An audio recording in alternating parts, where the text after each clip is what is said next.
Hi, I'm Sarah, a 28-year-old graphic designer who loves being creative, and I'm also expecting a baby. Right now, I'm standing in my living room, surrounded by yellow and green decorations. My best friend Emily is up on a ladder, hanging the last of the welcome baby banners. Emily, you're a lifesaver, I say, rubbing my big belly. I don't know how I would have pulled off this gender-neutral baby shower without you. She smiles down at me. That's what best friends are for, Mama. Plus, I love driving your mother-in-law crazy with all this yellow and green. I can't help but laugh. Oh, don't remind me. Linda's been texting me non-stop about the baby's gender. If she sends me one more old wives' tale about how to tell if it's a boy or girl, I'm going to lose it. Just then, my phone buzzes. Speak of the devil, is that her again? Emily asks as she climbs down the ladder. I nod and show her the screen. She wants to know if I'm craving salty or sweet foods. Apparently, that's a foolproof way to tell the baby's gender. Emily rolls her eyes. I swear, that woman needs a hobby. Tell me about it, I say, putting my phone down. Mark's trying to keep her calm, but you know how she is. As if on cue, my husband Mark walks in, looking a bit stressed. Hey, babe, the nursery's all set up. My dad's bringing over the last of the furniture later. Thanks, hun. How's your mom handling all of this? He runs a hand through his hair. Well, she's persistent, but don't worry, I've told her 100 times we're keeping it a surprise. Good luck with that, Emily says with a smirk. Just then, the doorbell rings. It's my parents, Robert and Carol, their arms full of gifts and snacks for the shower. Oh, sweetie, the place looks wonderful, Robert says, putting down the boxes with a big smile. Your mother's right, you've done a great job, kiddo. As we're chatting, Mark's phone starts ringing. He looks at it and sighs. It's Mom again. I better take this, Mark says as he steps out, trying to calm Linda down. Emily comes over to me with a grin. $10 says she's trying to get him to spill the beans about the baby's gender. I shake my head. No bet, that's a sure loss. As the day goes on, more friends and family arrive to help set up. The house is filled with excitement, but I can't shake the feeling that Linda is up to something. Every time Mark's phone rings, I get a little more nervous. Later that evening, while Mark and I are getting ready for bed, I decide to bring it up. Hun, is your mom okay? She seems extra intense about the gender thing. Mark sighs and pulls me close. You know how she is, she just wants to be involved. But don't worry, I've got it under control. I nod, trying to believe him, but as I drift off to sleep, I can't help but wonder what Linda might have planned for the baby shower tomorrow. The morning of the shower, I wake up feeling both excited and nervous. As I'm getting ready, Mark walks in, looking anxious. Hey, are you okay? You look like you've seen a ghost. He runs a hand through his hair. I just got off the phone with my mom. She's acting strange, stranger than usual. She kept talking about having a big surprise for us. I don't like the sound of that, I say, trying to brush it off but feeling uneasy. As guests start arriving, I push my worries aside and focus on enjoying the party. This spread looks amazing, Sarah, my friend Rachel says, eyeing the buffet. Thanks, Emily really outdid herself with the planning, I reply. Just then, Emily rushes over, looking flustered. Sarah, we've got a problem. The cake decorator mixed up our order. The cake says it's a boy. What? No, this can't be happening. Don't worry, I've got a plan, Emily assures me. We'll just scrape off the boy part and replace it with baby. Crisis averted. As we're fixing the cake issue, the doorbell rings. Mark goes to answer it, and I hear his shocked voice. Mom, what's all this? I turn to see Linda barging in, followed by a small group of people I didn't recognize. She was holding a bunch of blue balloons, and a man in a white coat stood beside her. Surprise, darling, Linda sang out. I've brought the party to you. What's going on, Linda? I asked, trying to keep my voice calm. Well, since you two are being so stubborn about keeping the gender a secret, I decided to take matters into my own hands. Everyone, I'd like you to meet Dr. Thompson, a sonogram expert extraordinaire, she announced, gesturing to the man in the white coat, who gave an awkward wave. Mom, what are you doing? Mark hissed, clearly upset. I'm revealing the truth. Dear, it's a boy, and I have proof, Linda declared, pulling out a folder and waving it around. I have the latest sonogram pictures right here. Dr. Thompson will examine them and confirm what I already know. I felt my face flush with anger and embarrassment. Linda, that's enough. This is our baby, our choice. You have no right. Oh, pish posh, Linda interrupted. I'm the grandmother. I have every right to know. Emily quickly stepped in, trying to calm things down. Hey, everyone, why don't we move on to some fun baby shower games? I've got a great one where we guess the baby's birthday. But Linda wasn't having it. She marched over to Dr. Thompson and shoved the folder into his hands. Go on, doctor, tell them what you see. The poor man looked terrified. I'm not sure I should. Of course, you should, Linda insisted. I paid you good money for this. The room gasped, and Mark's face turned pale. You did what? Linda realized her mistake too late. Oh, fine. Yes, I paid him, and I've been talking to your obstetrician too, Sarah, trying to get the truth out of her, but she wouldn't budge, even when I offered her a very generous donation. I felt sick to my stomach. You tried to bribe my doctor, Linda? That's illegal. The room erupted into chaos as Mark started arguing with his mother. How could you do this, Mom? This is a complete violation of our privacy. I was just trying to help. You two are being ridiculous with all this secrecy. I can't take it anymore, Linda shot back. Overwhelmed, I stormed out of the room and locked myself in the nursery. As I sat there, surrounded by the soft yellows and greens we had chosen, I could still hear the commotion continuing outside. This was supposed to be a happy day, but it turned into a complete nightmare. It's been 3 days since the baby shower disaster, and I'm still shaken. I'm sitting at our kitchen table, staring at my phone when Mark walks in. How are you holding up, babe? Honestly, I feel awful. Your mom violated our privacy, possibly broke the law, and ruined what was supposed to be a special day. Mark sighs, running his hands through his hair. I know, and I'm so sorry. I've been trying to talk to her, but she's just not listening. Just then, my phone buzzes. It's Emily. Hey, what's up? Sarah, you're not going to believe this. Remember that Dr. Thompson from the shower? I did some digging. He's not a doctor at all. He's an actor Linda hired. I nearly dropped my phone. Are you serious? How did you find out? I recognized him from a local theater production. I called the theater, and they confirmed it. His real name is Steve Daniels. I relay the information to Mark, and his face turns red with anger. That's it. I'm calling my mom right now. He puts the phone on speaker as Linda answers. Hello, dear. Have you come to your senses about the gender reveal yet? Cut the crap. Mom, we know about the fake doctor. How could you do this?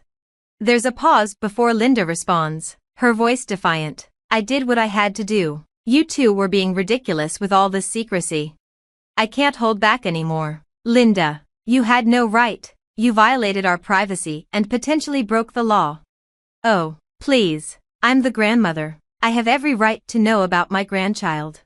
Mark's voice is ice cold. No, Mom, you don't. And until you can understand that and apologize, we're going to need some space. He hangs up, leaving a tense silence in the kitchen. I need to file a complaint with the hospital. I say, if she tried to bribe my doctor, who knows what information she might have gotten. Mark nods. I'll go with you. We need to get to the bottom of this. The next day, we're sitting in the hospital administrator's office. The woman across from us looks serious. Mr. and Mrs. Johnson, I want to assure you that we take patient privacy very seriously. We'll conduct a full investigation into this matter.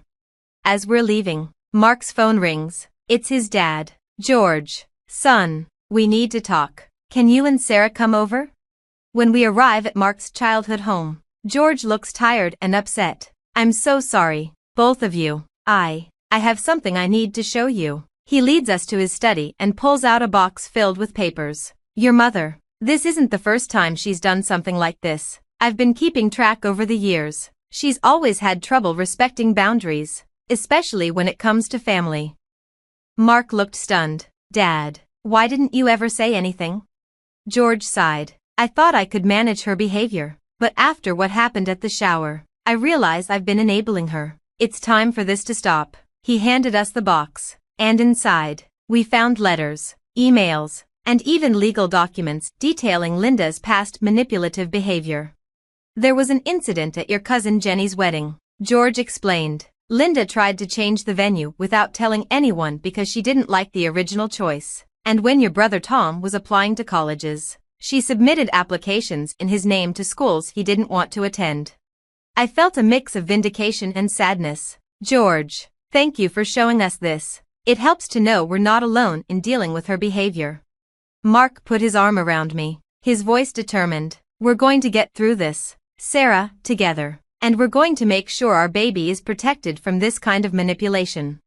After reviewing the evidence George gave us, Mark and I sat in our living room, trying to decide our next move. I can't believe it's come to this, but I think we need to take legal action, I said. Mark nodded, looking resolute. You're right, we need to protect our family. I'll call a lawyer first thing tomorrow. The next day, we met with Attorney Johnson in her office. Based on what you've told me, we have grounds for a restraining order and possibly charges for invasion of privacy and harassment, she said. What about the hospital? Shouldn't they be held accountable too? I asked. Let's start with the restraining order against Linda. We'll address the hospital situation separately. A week later, we received a call from the hospital administrator. Mrs. Johnson, we've completed our investigation. I'm deeply sorry to inform you that one of our nurses, under pressure from your mother-in-law, did leak some of your confidential information? I felt my blood boil. What's being done about this? The nurse has been terminated, and we're implementing stricter privacy protocols. We'd like to issue a formal apology and discuss compensation for this breach. After hanging up, I turned to Mark. Well, at least they're taking it seriously. Small consolation, he grumbled, but it's something.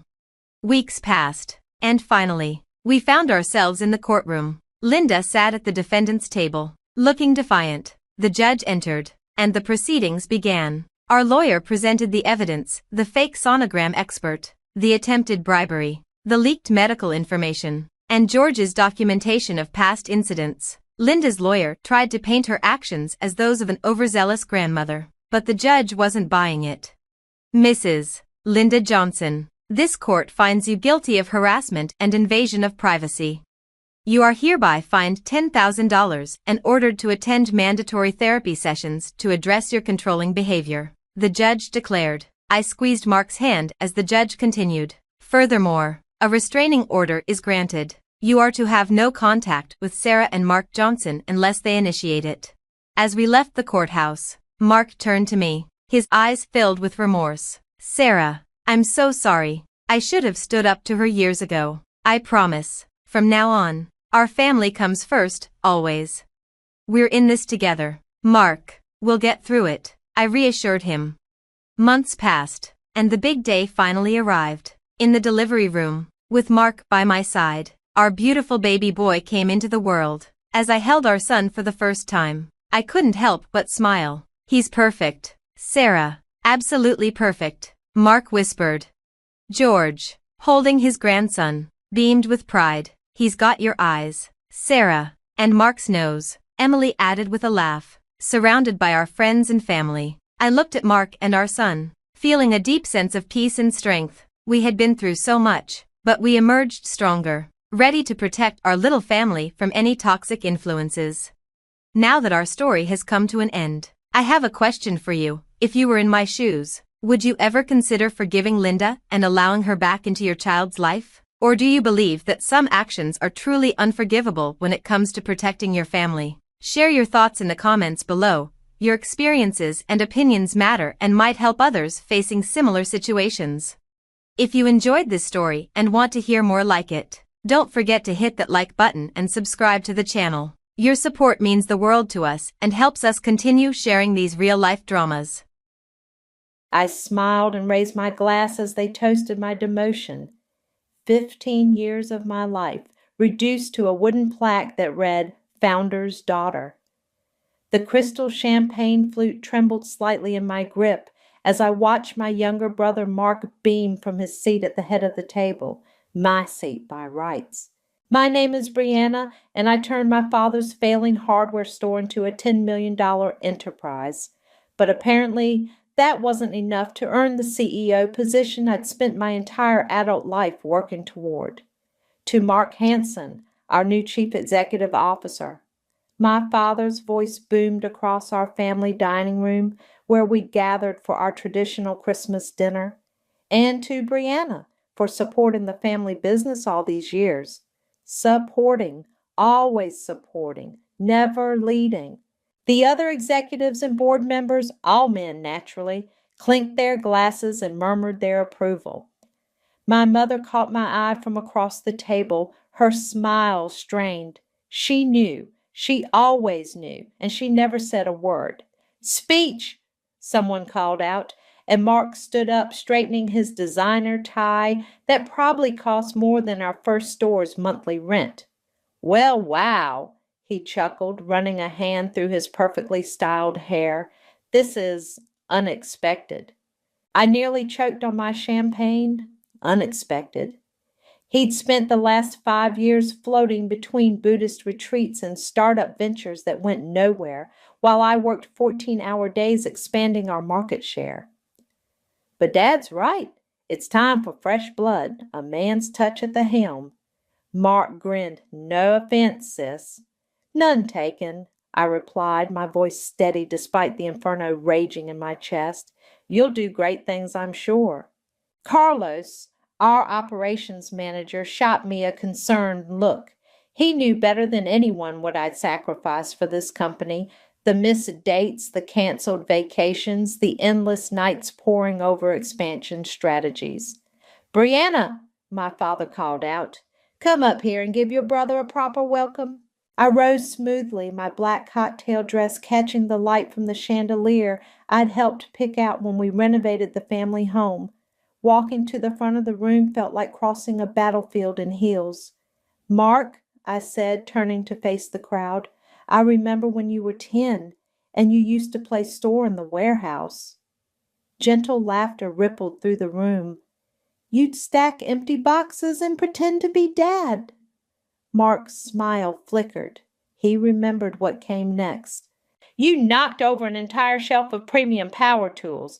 $30,000 in damaged merchandise." I paused, letting that sink in.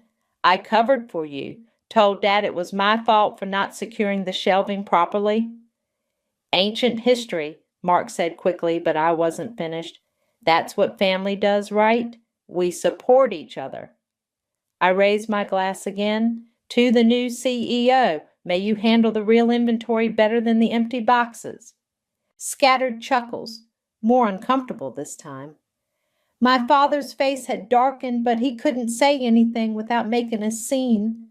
Later, as guests filtered out into the snowy December night, he cornered me in the kitchen. "That was inappropriate," he growled, his breath heavy with bourbon. "You're supposed to be setting an example." "Like the example you set?"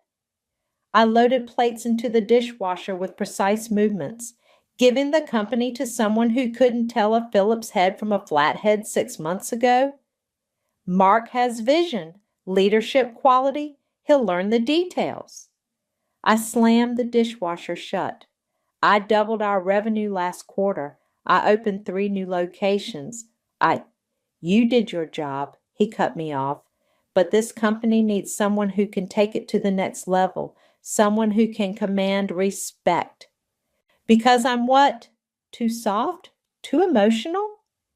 The words tasted like acid. "Because you're my daughter," he said, as if that explained everything. "And I need to think about the future." I looked at him then, really looked at him. Gray hair, weathered face, that familiar stubborn set to his jaw.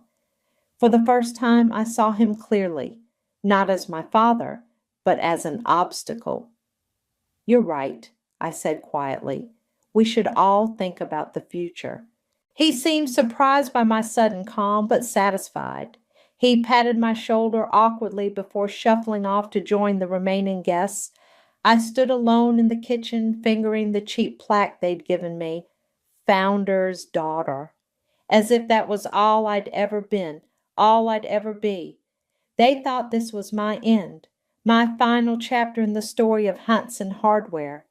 But they didn't know about the papers sitting in my home office, about the meetings I'd had with suppliers, about the new company I'd incorporated 6 months ago when I first saw the writing on the wall. They thought this was my end. It was only my opening move. 6 months before that Christmas dinner, I sat in my office reviewing next year's leadership forecasts. The spring sunlight streamed through the windows, illuminating the spreadsheet that confirmed what my gut had been telling me for months. "These projections," I said to Carlos, tapping my screen. "Notice anything interesting about the executive restructuring plan?" Carlos leaned over my shoulder, his forehead creasing. "They've already penciled in Mark as CEO, but he's not even—" He straightened up, meeting my eyes. "How long have you known that my father would never let a woman run his precious company?" I closed the laptop. "Probably since I was 12, and he told me I should focus on looking pretty instead of learning inventory management."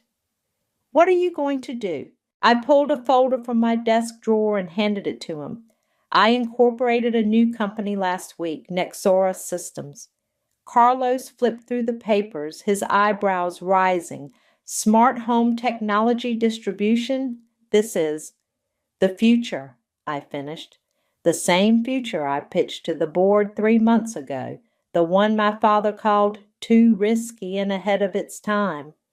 And you want me to—" "Run it with me as CEO." I stood up and walked to the window. "They'll expect me to stay here to keep playing the good daughter while Mark runs this company into the ground.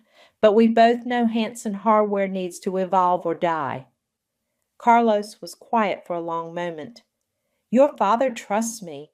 I could stay, feed you information." "No," I turned back to him. "I need you visible, above board.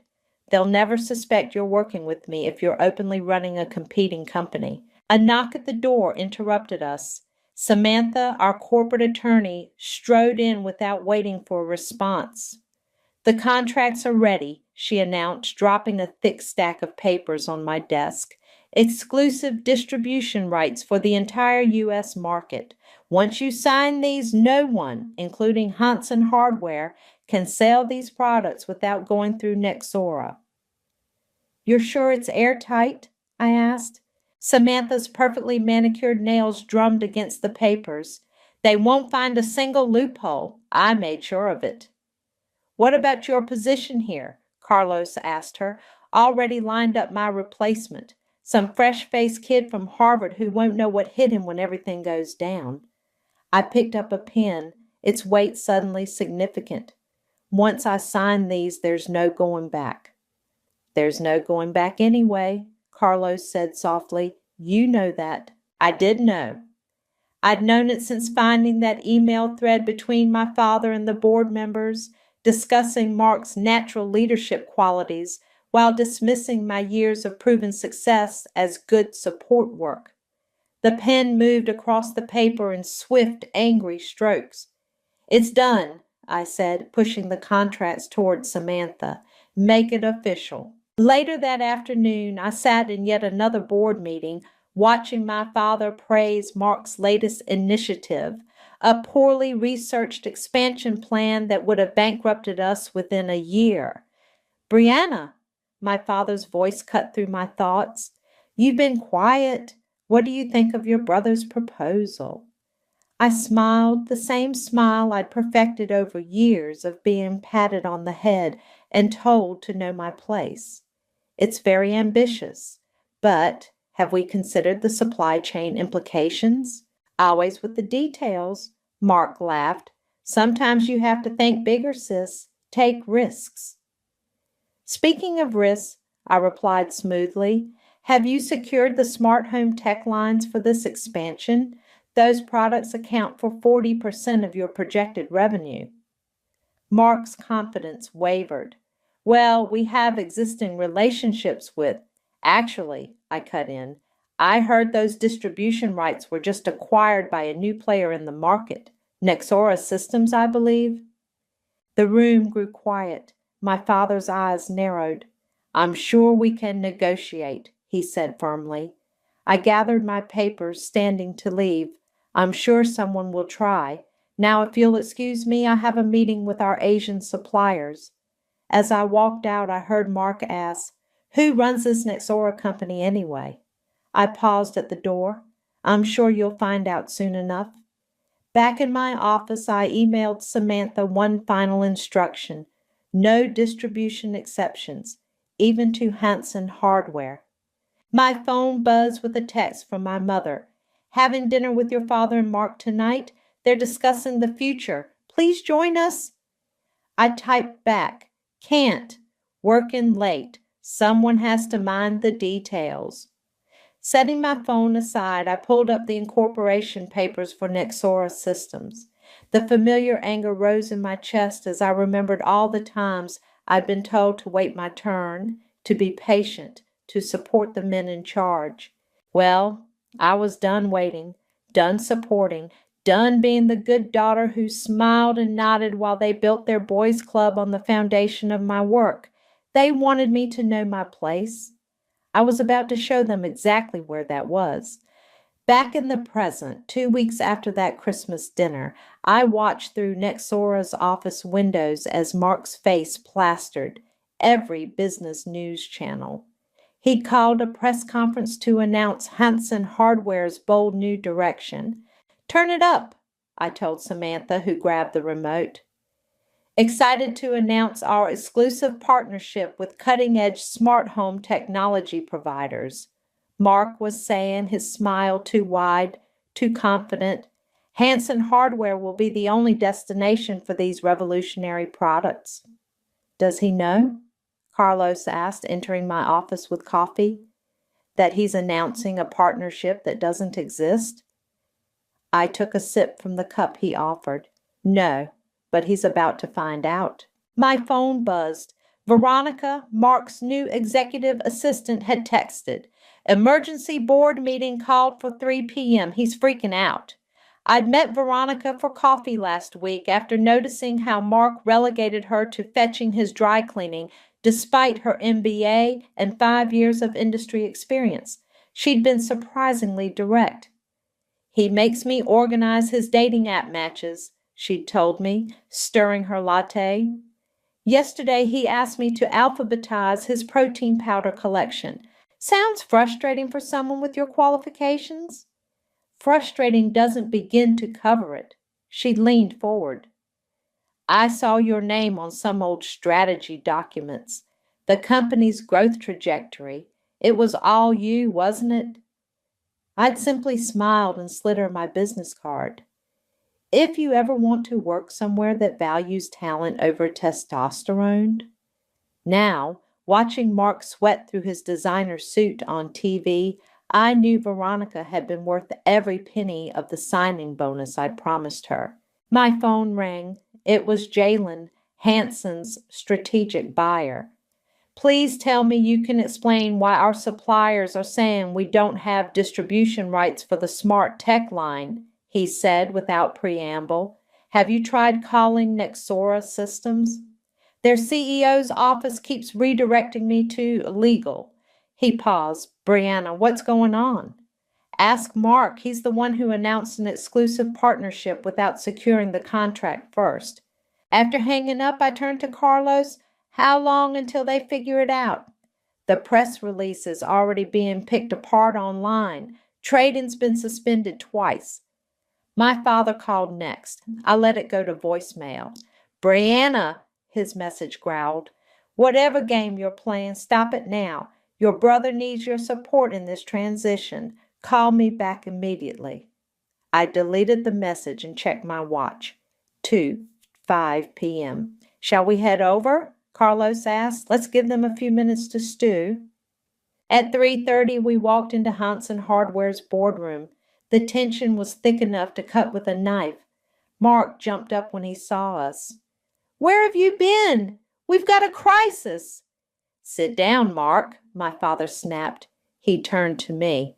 What do you know about Nexora Systems? I took my time settling into a chair, smoothing my skirt.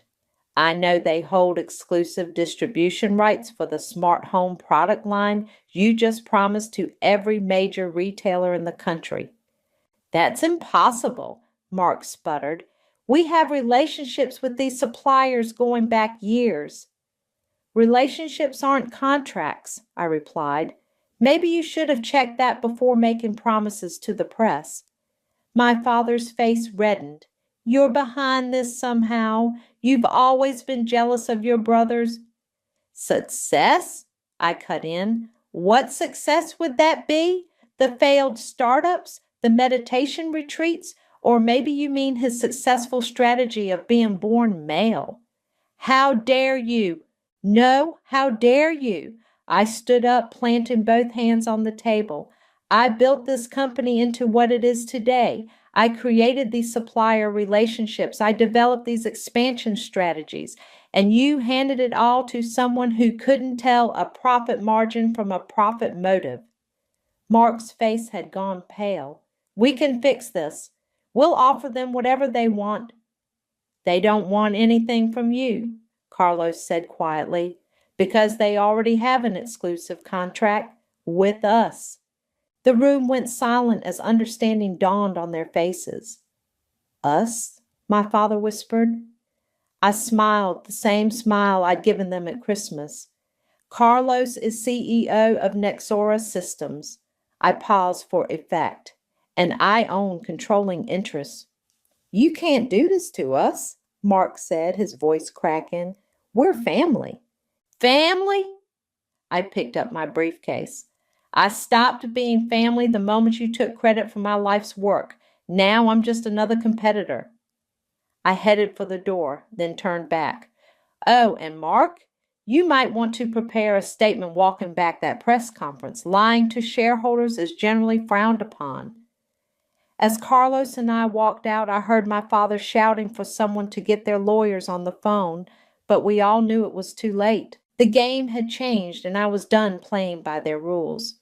A week later, I sat across from Mark and my father in Nexora's conference room.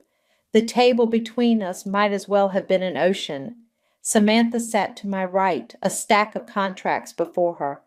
Carlos stood by the window, watching the city below. These terms are ridiculous, Mark said, throwing down the proposal. A 50% markup? Minimum order quantities that would fill 3 warehouses? Market rate, I replied calmly, for an exclusive cutting-edge product line. Market rate? My father's face was turning that dangerous shade of purple I remembered from childhood arguments. This is highway robbery. No, I corrected him, this is business. The same business you taught me. Leverage your advantages, remember? We're your family, he growled. You were my family at Christmas, too. Didn't stop you from humiliating me in front of the entire board. Mark leaned forward, trying his best executive pose. Look, sis, I know you're upset. Upset? I laughed, the sound sharp enough to make him flinch. I'm not upset, Mark. I'm negotiating. But if you'd rather not stock the most anticipated smart home products of the year, that's your choice. I'm sure your competitors will be happy to pay our rates. Your rates are impossible, my father snapped. You'll bankrupt us. Actually, Samantha interjected, sliding forward another document. Our financial analysis suggests Hanson Hardware could manage these terms if you hadn't leveraged the company for Mark's expansion plan. I watched their faces as that sank in. The expansion plan I would have shot down in a heartbeat if I'd still been in charge. How did you get these numbers? Mark whispered. You should screen your executive assistants better, I replied. Veronica sends her regards. My father stood up so fast his chair toppled backward. You planted a spy? I didn't plant anything. Veronica came to me after Mark had her reorganize his sock drawer instead of letting her use her MBA. This is corporate espionage. No, Carlos spoke up from the window. This is karma. The door opened and my mother walked in. I hadn't invited her. "Mom," I said, keeping my voice neutral, "this is a closed meeting." "I'm still a shareholder," she replied, taking a seat, "and this needs to stop." "Does it?" I turned to face her fully. "Like you stopped Dad from undermining me for 20 years? Like you stopped them from taking everything I built?" "Brianna, please." Her voice cracked. "We can work this out as a family." "Family?" I stood up, my hands flat on the table. Where was family when Dad told investors I was too emotional for leadership? Where was family when Mark took credit for my expansion strategy? Where was family when you sat there at Christmas and watched them reduce 15 years of my life to a participation trophy? The silence that followed was deafening. "You want to work something out?" I continued, my voice steady despite the trembling in my chest. "Here are your options. Accept our terms or watch your market share disappear while your competitors stock our products. Your choice." "You're betraying this family," my father said, his voice low and dangerous. "You set the market rate for betrayal at Christmas dinner," I replied. "I'm just meeting it." Mark was staring at the financial documents, his face ashen. "Dad, these numbers? We can't survive without this product line." "We'll find another supplier," my father insisted. "There is no other supplier," Carlos said. "We made sure of that." My mother stood up suddenly. "Brianna, a word in private?" I followed her into the hallway where she turned to me with tears in her eyes. "I know I should have stood up for you more," she said, "but destroying the company won't heal that hurt." "This isn't about healing," I replied. "It's about consequences." "You're becoming just like him, stubborn, unforgiving." "No," I said, stepping back toward the conference room. "I'm becoming what he always wanted, a ruthless business leader. Funny how he doesn't like it when it's turned against him." Back in the room, Mark and my father were huddled over the contracts, whispering furiously. "Tick-tock," Samantha said, checking her watch. "Our other meetings start in 30 minutes. "Other meetings?" Mark's head snapped up. "Your competitors have expressed strong interest in exclusive regional rights," I explained. "We're entertaining offers this afternoon." My father's face went from purple to white. "You wouldn't." "Try me." Mark grabbed a pen with shaking hands. "Where do I sign?" "Mark, don't," my father started. "We don't have a choice, Dad. You saw the numbers." I watched as Mark signed away Hanson Hardware's future, one dotted line at a time. My father stormed out without a word. My mother lingered at the door. "I hope this makes you happy," she said softly. I met her eyes. "It's not about happiness anymore. It's about justice." The door closed behind her with a final click. The next month passed in a blur of numbers, each one worse than the last for Hanson Hardware. I watched their decline through reports Veronica sent me, each one a small victory that somehow felt hollow. "Another store closing in Portland," Carlos announced, dropping a newspaper on my desk. "That's 3 this quarter." I barely glanced up from my laptop. They're over-leveraged. Mark's expansion plan was... "Brianna," Carlos cut me off. "When was the last time you slept?" I checked my watch, realized I couldn't remember. The office had become my home, revenge, my sustenance. "I'm fine." "You're not fine. You just snapped at Samantha for bringing you the wrong coffee." "She knows I hate caramel." "She's never gotten your order wrong in 3 years." Carlos sat down across from me. "You're burning out."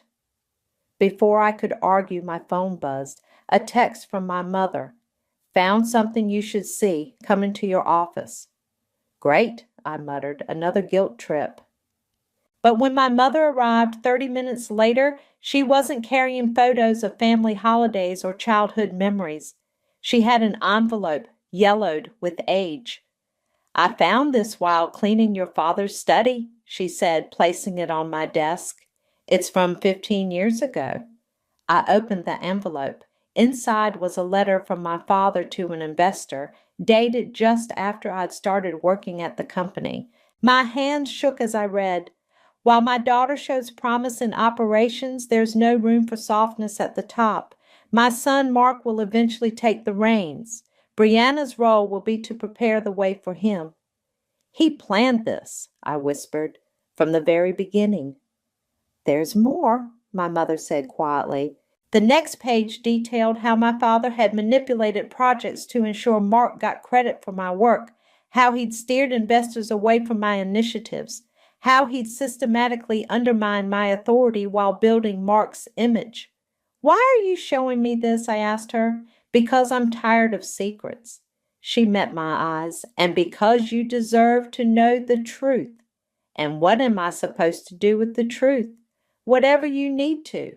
She stood up. "I've enabled his behavior long enough." After she left, I called Samantha. "How would this play in the media?" "A systematic campaign of gender discrimination by a CEO against his own daughter." I could hear her smile. "It would play very well." But before we could act, my phone rang. It was Veronica. "Mark's losing it," she said without preamble. "He just fired 3 department heads and promoted his gym buddy to CFO." "His gym buddy?" "The guy can barely work Excel. The board's having an emergency meeting tomorrow." I forwarded the letter to Samantha. "Make it public." "Brianna," Carlos warned, "this will destroy them completely." "They destroyed themselves," I snapped. "I'm just providing the evidence." The story broke the next morning. "Family business or family betrayal?" screamed the headlines. Social media exploded with outrage. Hanson Hardware's stock plummeted. Mark called me, his voice cracking. "Did you do this?" "No, Mark, Dad did this 15 years ago." "The board wants my resignation. They're talking about lawsuits." "Karma's interesting that way." "Please," he begged, "help me fix this." I thought about all the times I'd fixed his mistakes, covered his tracks, made him look good. No. Later that night, Carlos found me staring out my office window at the city lights. "You haven't celebrated," he observed. "What's to celebrate? I won by becoming exactly what they always said I was. Cold, ruthless, unfeeling." "That's not—" "I just got off the phone with Jalen," I cut him off. "He's resigning tomorrow. Says he can't work for either side anymore because we're all toxic." "He's not wrong," Carlos said softly. I turned to face him. "Are you leaving too?" "No, but I'm worried about you. This victory is eating you alive." "It's not about victory anymore." I picked up the letter from my desk. "It's about justice?" He shook his head. "Or is it just pain now?" Before I could answer, my phone buzzed. A news alert. My father had suffered a minor stroke during an emergency board meeting. He was stable but hospitalized. My mother's text followed immediately. "This is what you wanted, right?" I stared at the message, feeling nothing and everything at once. Carlos touched my shoulder gently. "What now?" "Now?" I looked at my reflection in the window, barely recognizing myself. "Now we finish what they started." But as I said it, I wondered who exactly I was finishing, them or me. The press conference was a train wreck.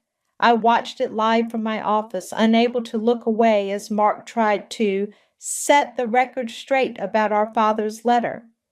"My sister has always been valued at Hanson Hardware," he stammered, sweat visible through his expensive shirt. "These allegations of discrimination are—" "Is it true your father groomed you for the position while actively undermining your sister?" a reporter called out. "Did you know about the letter?" shouted another.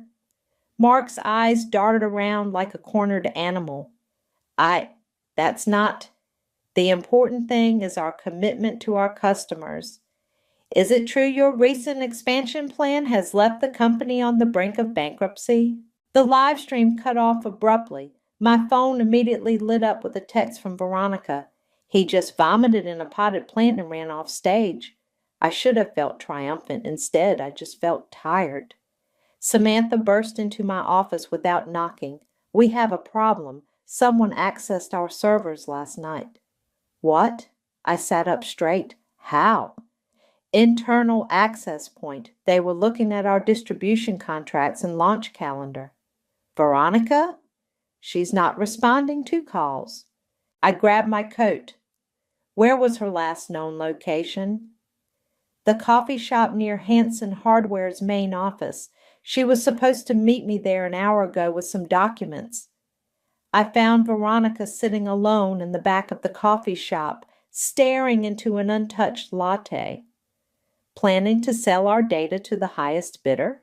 I asked, sliding into the seat across from her. She didn't look up. Mark offered me $500,000 for Nexora's launch calendar. And I told him to shove it.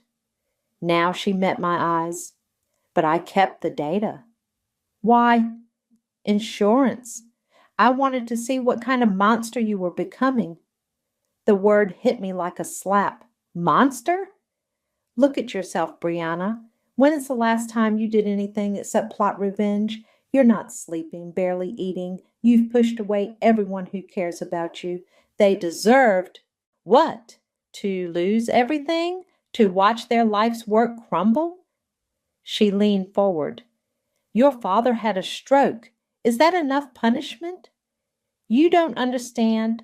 I understand perfectly. They hurt you deeply, systematically, unforgivably.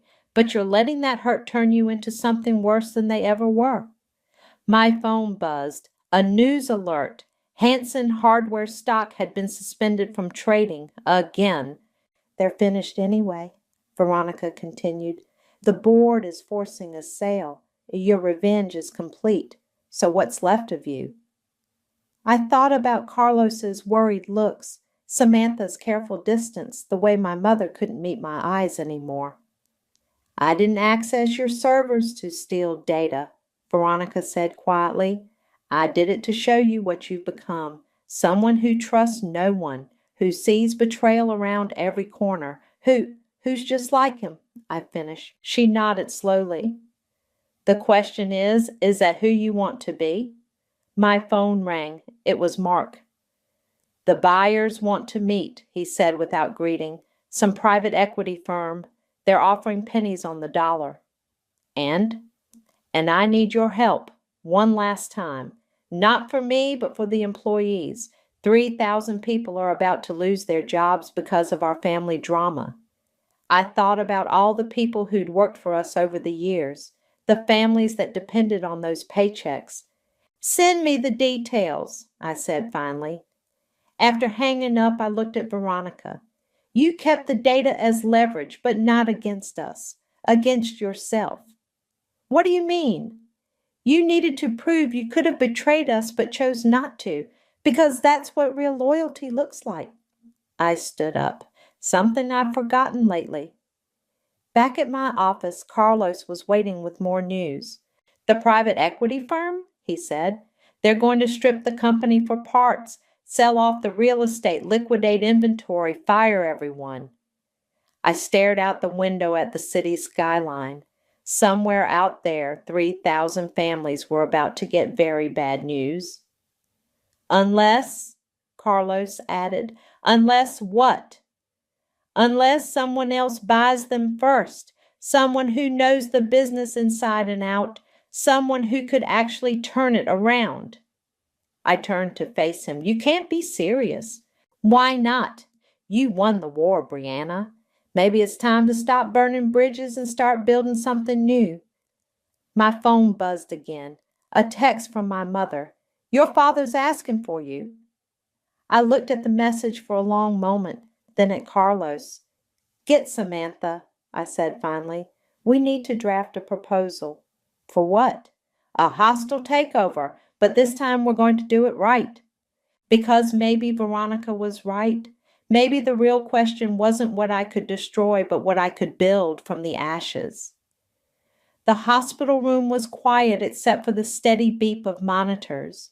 My father looked smaller somehow, diminished against the white sheets.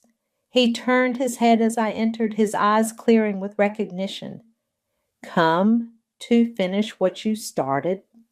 His voice was weak but still carried that familiar edge. "No." I sat in the chair beside his bed. "I came to make you an offer." "More revenge?" "A buyout. Nexora Systems will purchase Hanson hardware at fair market value."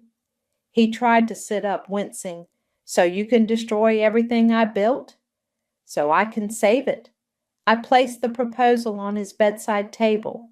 3,000 jobs, 40 years of business relationships, a legacy worth preserving despite everything. "Why?"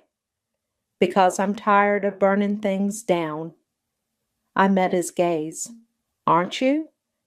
Before he could answer, Mark burst into the room, waving his phone. "The private equity firm just doubled their offer." "Sit down," I told him. "Both of you need to hear this." I laid out my plan: merge Hanson hardware with Nexora Systems, modernize the operations, retain the employees, and create something stronger than either company could be alone. "You'd be in charge," my father said slowly. "Yes, completely. No advisory roles, no family positions, pure business." Mark slumped in his chair. "What about me?" "You get to walk away with your shares' value instead of bankruptcy." I turned back to my father. "This is my only offer. Take it or deal with the private equity vultures." My father was quiet for a long moment. "You found my letter." "Mom did. She chose to show me." "I thought," he started, then stopped. "I thought I was protecting you. This business, it's brutal. I didn't want—" "Save it," I cut him off. "I don't need your explanations or excuses. I need your signature. Yes or no?" He reached for the papers with a trembling hand. "Your mother was right about you. You're stronger than I ever was." "That's not strength," I said quietly. "That's survival." After he signed, Mark walked me to the parking lot. "I really screwed up, didn't I?" he asked. "We all did. Some of us just started earlier than others." Back at Nexora's offices, Carlos and Samantha were waiting with champagne. "Save it," I told them. "We have work to do." "Always work," Carlos sighed. "You know, normal people celebrate victories." "This isn't a victory," I replied. "It's a responsibility." Veronica appeared in the doorway. "The employees are asking questions. They need to hear from someone they trust." "Set up an all-hands meeting," I said. "Both companies, tomorrow morning." That night, I found myself back at the original Hanson hardware store, the one where I'd started as a teenager learning inventory from dusty shelves and ancient ledgers. My mother was there, standing in the empty parking lot. "I knew I'd find you here," she said. "Did you ever regret it?" I asked, "staying quiet all those years?" "Every day." She touched my arm gently. "But you're not me, Brianna. You found your voice and used it to tear everything apart. No, you used it to force change. There's a difference." My phone buzzed. A message from Samantha. "Merger documents are ready. Private equity firm is threatening litigation." "Let them," I typed back. "We have right of first refusal. They can't touch us." My mother read the message over my shoulder. "What happens now?" "Now I build something new, something better." "Alone?" I thought about Carlos's loyalty, Veronica's honesty, Samantha's dedication. No, not alone. The next morning I stood before hundreds of nervous employees. Their faces showed the same fear I'd felt at that Christmas dinner, the same uncertainty about the future. "I know you're scared," I began. "Change is scary. Trust me, I know. But what we're building here isn't about revenge or power. It's about proving that success doesn't require sacrificing people for profit." I saw heads nodding, faces relaxing. Every person in this room has value. Every voice matters. And together We're going to create something extraordinary." As I finished speaking, Carlos handed me a familiar wooden plaque, the one from Christmas. "Founder's Daughter." I held it up. This was meant to define me, to put me in my place. I dropped it into a trash can. But we define ourselves, and my definition includes all of you. The applause started slowly, then built to a roar. Later, Veronica found me in my office. "So," she said, "still a monster?" I smiled, my first real smile in months.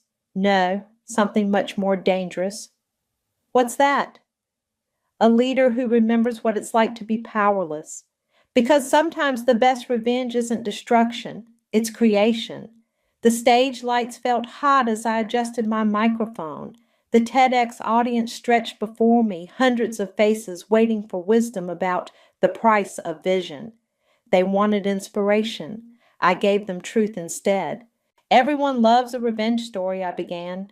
"The wronged hero, the satisfying payback. But nobody talks about what revenge costs, not just the targets, the avenger." In the front row, Carlos nodded slightly. He'd stepped back to an advisory role last month, saying he needed space from the intensity of our work. I couldn't blame him. I spent 15 years building someone else's dream, only to watch it handed to someone else. Then I spent 6 months destroying everything I'd built, including parts of myself. Samantha had moved on too, accepting a position with a prestigious law firm. "You don't need a warrior anymore," she told me. "You need a builder." People asked me if it was worth it, if revenge satisfied the anger, healed the hurt. I paused, letting the silence fill the auditorium. The truth is, revenge is like burning down your own house to kill a spider. You might get the spider, but you're still homeless. My mother sat in the middle section next to Mark. They'd both come, despite my uncertainty about inviting them. My father had declined, his pride still recovering. But here's what nobody tells you about hitting rock bottom. It makes an excellent foundation. I clicked to the next slide, our new company logo. Not Hansen Hardware or Nexera Systems, but something new, Phoenix Innovations. We took 2 broken companies and created something stronger, not through destruction, but through transformation. We implemented profit sharing for all employees, created mentorship programs, promoted based on merit, not gender or connections. In the wings, Veronica gave me a thumbs up. She'd become our Chief Innovation Officer, her talent finally recognized. The hardest part wasn't the business strategy. It was facing myself in the mirror every morning and choosing who I wanted to be, the monster who burned everything down, or the leader who could build something better from the ashes. After the talk, Mark caught up with me backstage. "Nice speech," he said awkwardly. "Very honest. That's the point of healing, isn't it? Honesty?" He shifted uncomfortably. "Listen, I've been thinking about what you said, about merit and talent." He handed me a business card. "My friend runs this startup incubator. They're looking for mentors." I studied the card. "You're volunteering at a women's business initiative?" "Trying to balance some karma." He managed a small smile.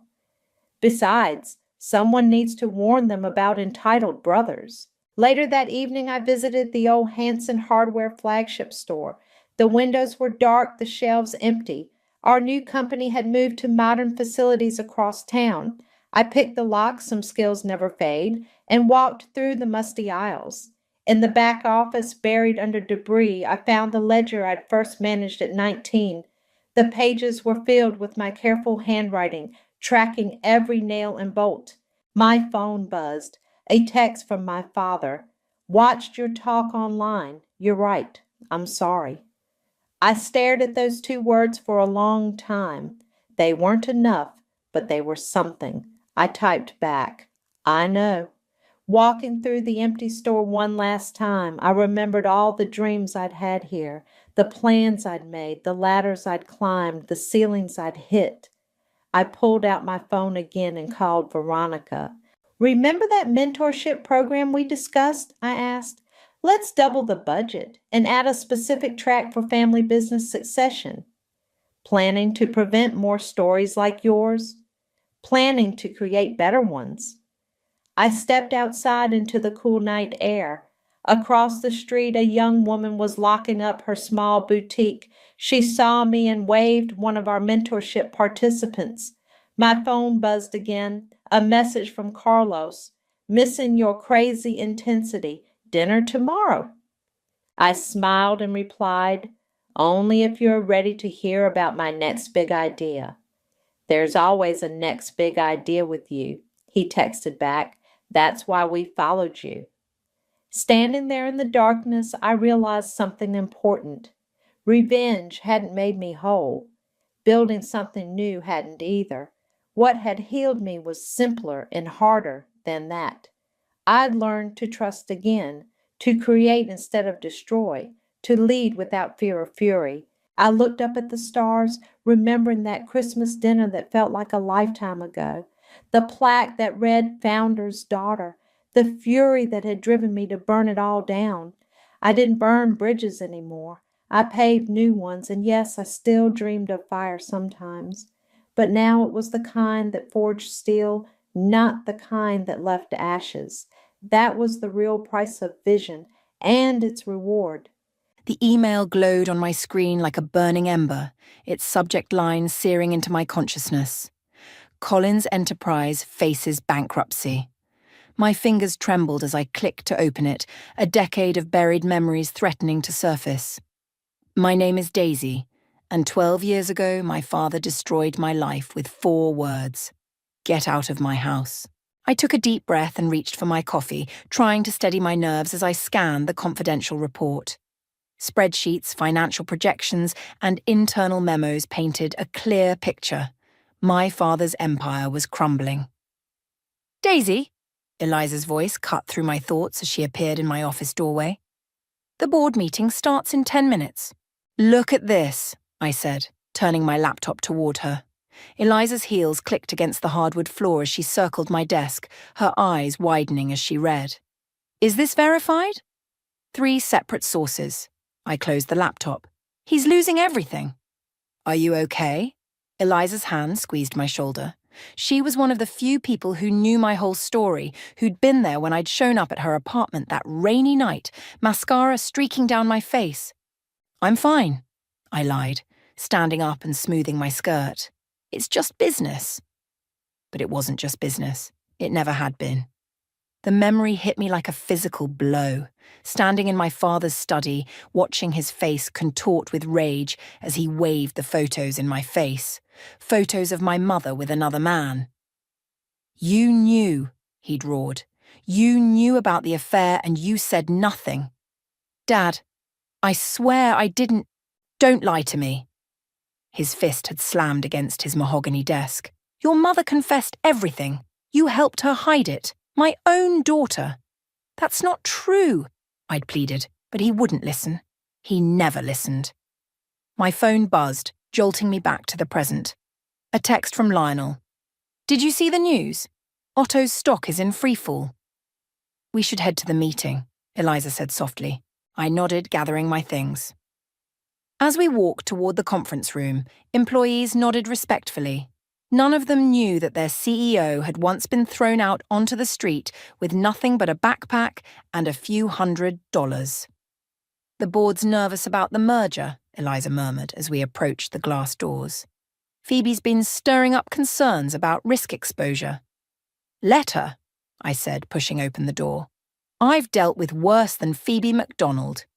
The board members rose as I entered, all except Phoebe, who watched me with barely concealed skepticism. I took my place at the head of the table, feeling the weight of their expectations. "Good morning," I began, my voice steady. "Before we discuss the merger, there's something you should know. Collins Enterprise is facing imminent bankruptcy." The room erupted in whispers. Phoebe leaned forward, her eyes sharp. "And how did you come by this information?" "I have my sources," I replied coolly. "More importantly, this presents an opportunity. Their assets will be undervalued, their clients uncertain. We're perfectly positioned to step in. You mean take advantage of their weakness? Phoebe said. Isn't Collins Enterprise owned by your father? The room fell silent. I met her gaze steadily, years of practice keeping my expression neutral. My personal history with Otto Collins is irrelevant. This is about business. My phone buzzed again. Another text from Lionel. Otto's asking for a meeting. Tomorrow. I felt a smile curve my lips, one that didn't reach my eyes. After 12 years of silence, my father wanted to talk. How fitting that he'd reach out now, when his empire was falling apart. Miss Collins? One of the board members cleared his throat. What exactly are you proposing? I stood, walking to the window that overlooked the city skyline. Somewhere out there was the Collins Enterprise building, its logo still proudly displayed despite the chaos surely unfolding inside. I'm proposing we make them an offer, I said, turning back to face the board. One they can't refuse. Phoebe's pen tapped against her notepad. And you can remain objective about this, given your history. I thought about the night I'd left, about the years of struggling to build myself up from nothing, about the daughter who desperately tried to prove her innocence to a father who wouldn't listen. Trust me, I said, my voice carrying the weight of 12 years of carefully planned revenge. I'm exactly objective enough. As the meeting continued, my phone lit up with one final message. This one from Zachariah, my father's lawyer. He knows he needs you. Don't underestimate his desperation. I slipped the phone back into my pocket, a familiar fire burning in my chest. Otto Collins was about to learn that the daughter he'd thrown away had become the woman who held his fate in her hands. And I intended to make every moment count. You're playing a dangerous game, Daisy, Lionel's voice carried across my office as he paced, his usually composed demeanor cracking. Otto may be desperate, but he's still dangerous. I looked up from the stack of financial reports spread across my desk. So am I. This isn't just about revenge anymore, he said, stopping to face me. We're talking about a multi-billion-dollar acquisition. The board's already nervous. The board will fall in line once they see the numbers. I pushed a folder toward him. Take a look. Lionel flipped through the pages, his eyebrows rising. These projections are conservative, I finished. Even with their current losses, Collins Enterprises' intellectual property alone is worth twice what we'd pay in a hostile takeover. A knock at the door interrupted us. Eliza entered, her face tense. Phoebe's called an emergency board meeting for tomorrow morning. She's questioning your judgment. Of course she is. I stood walking to the window. The city lights twinkled below, a constellation of possibilities. Let her question. I've earned my position here. By becoming exactly what your father accused you of being. Lionel's words hit like a slap. I spun around. Excuse me? He held up his hands. I'm on your side, Daisy. Always have been. But using insider information, leveraging personal connections, it's exactly what he claimed you did with your mother's affair. That was different, I snapped. I was innocent then. And now? Before I could answer, my phone rang. The caller ID made my heart skip. Zachariah. Put it on speaker, Eliza suggested. I answered, placing the phone on my desk. This is Daisy. Your father's condition for tomorrow's meeting. Zachariah's voice crackled through the speaker. He wants it at the house. The house. My childhood home. The place I'd been thrown out of 12 years ago. Absolutely not, Eliza interjected. That's completely inappropriate for a business meeting. It's not a business meeting, Zachariah replied. Not really. And you know it, Daisy. I caught Lionel's eye. He gave a slight nod. Fine, I said. Tell him I'll be there at noon. After hanging up, silence filled the office. Eliza broke it first. You can't go alone. Yes, I can, and I will. I gathered my papers into my briefcase. But first, we need to handle Phoebe. I might have something that could help, Lionel said, pulling out his tablet. Remember that merger she pushed through last year? The one that seemed too good to be true? He pulled up a series of documents, and as we read through them, a plan began to form. By midnight, we had everything we needed. The next morning, I walked into the board meeting wearing my sharpest suit and my coldest smile. Phoebe sat near the head of the table, practically vibrating with righteous indignation. "Before we begin," I announced, "I'd like to address the concerns about my objectivity regarding Collins' enterprise." "Concerns is putting it mildly," Phoebe interrupted. "You're letting personal vendetta drive business decisions." I placed a folder in front of each board member. Inside, you'll find detailed financial projections for the acquisition, along with something else interesting: documentation of insider trading related to the Maxwell merger last year. Phoebe's face went white. "I believe," I continued smoothly, "the board member who orchestrated that deal should recuse themselves from questioning anyone else's judgment." The room erupted in whispers as Phoebe gathered her things and fled. I remained standing, waiting for the chaos to settle. "Any other concerns about my leadership?" Silence answered me. One by one, the board members shook their heads. After the meeting, Lionel caught up with me in the hallway. "That was brutal. That was necessary," I corrected. "Now, if you'll excuse me, I have a lunch meeting to prepare for." "Daisy." He caught my arm. "Whatever happens at the house, remember who you are now, not who you were then." I pulled away gently. That's exactly what I'm counting on. Back in my office, I opened my desk drawer and pulled out the only photo I had from before. My father and me at my college graduation, both smiling, his arm around my shoulders. It was taken 3 weeks before everything fell apart. My phone buzzed with a text from my mother. "Heard about Otto's troubles? Be careful, sweetheart. He's not the man we knew." I hadn't spoken to her in years, not since she'd moved across the country with her new husband. Her betrayal had cost me everything, yet somehow she'd escaped the fallout unscathed. "Neither am I texted back, then blocked her number. Eliza appeared in my doorway. "Car's ready. Last chance to let me come with you." I shook my head, standing and gathering my things. This is between me and him. As I stepped into the elevator, I caught my reflection in the mirrored walls. Gone was the terrified 20-year-old girl who'd been thrown out into the rain. In her place stood someone stronger, someone who'd learned that the best revenge isn't served cold. It's served with a smile and a legally binding contract. The doors closed, and I began my descent toward the confrontation 12 years in the making. The iron gates of my childhood home creaked open as my car approached. The sound sent a shiver down my spine. They never used to creak. My father had always insisted on impeccable maintenance. I parked in the circular driveway, my modern BMW looking out of place among the manicured gardens that had once been my mother's pride and joy. Now they were overgrown, roses climbing wildly over their trellises. "Ms. Collins," a voice called out.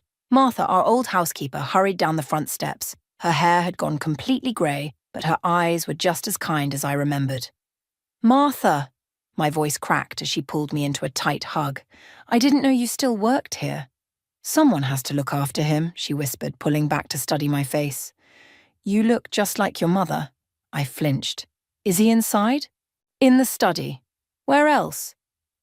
She squeezed my hand. "He's been in there all morning, going through old papers." The front door opened with the same gentle creak it always had, and the familiar scent of lemon polish and old wood wrapped around me. Family photos still lined the entrance hall, but I noticed all the ones featuring my mother or me had been removed, leaving conspicuous empty spaces on the walls. "Would you like some tea?" Martha asked. "No, thank you. I'd rather get this over with." I climbed the stairs, my heels sinking into the thick carpet. At the top, I paused outside my old bedroom. The door was closed, probably locked. I wondered if everything was still exactly as I'd left it that night.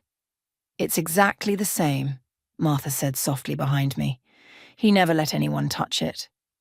Before I could respond, a voice boomed from down the hall. "Is that her?" I turned to see my father standing in the doorway of his study. He'd aged more than I'd expected. His hair now completely white, his tall frame slightly stooped. But his eyes were as sharp as ever. "Hello, Father." He didn't respond, just turned and walked back into his study. I followed, noting the empty whiskey bottles on his desk that Martha hadn't managed to clear away yet. Sit, he commanded, gesturing to one of the leather chairs facing his desk, the same chairs where I'd sat countless times before, learning about business at his knee, before everything went wrong. I prefer to stand. Still stubborn, he muttered, lowering himself into his chair. Just like your mother. I'm not here to discuss Mom. I placed my briefcase on his desk. I'm here to discuss the future of Colin's enterprise. He laughed, a harsh sound with no humour in it. The vultures are circling already. My own daughter, coming to pick at the carcass of my life's work. You gave up the right to call me your daughter 12 years ago. I pulled out a stack of papers. These are the terms of our offer. It's more than fair, considering your company's current position. He didn't even glance at the documents. Do you remember what I taught you about hostile takeovers? Always know your opponent's weakness, I quoted. You taught me well. Too well, it seems. He stood up, walking to the window. Did you know your mother calls me sometimes, late at night, when she's had too much wine, begs for forgiveness? I gritted my teeth. Sign the papers, Otto. He turned at the use of his first name, pain flashing across his face. You really hate me that much? Hate requires emotion. This is business. Is it? He pulled open a drawer and took out a thick envelope. Then why did you help her hide it?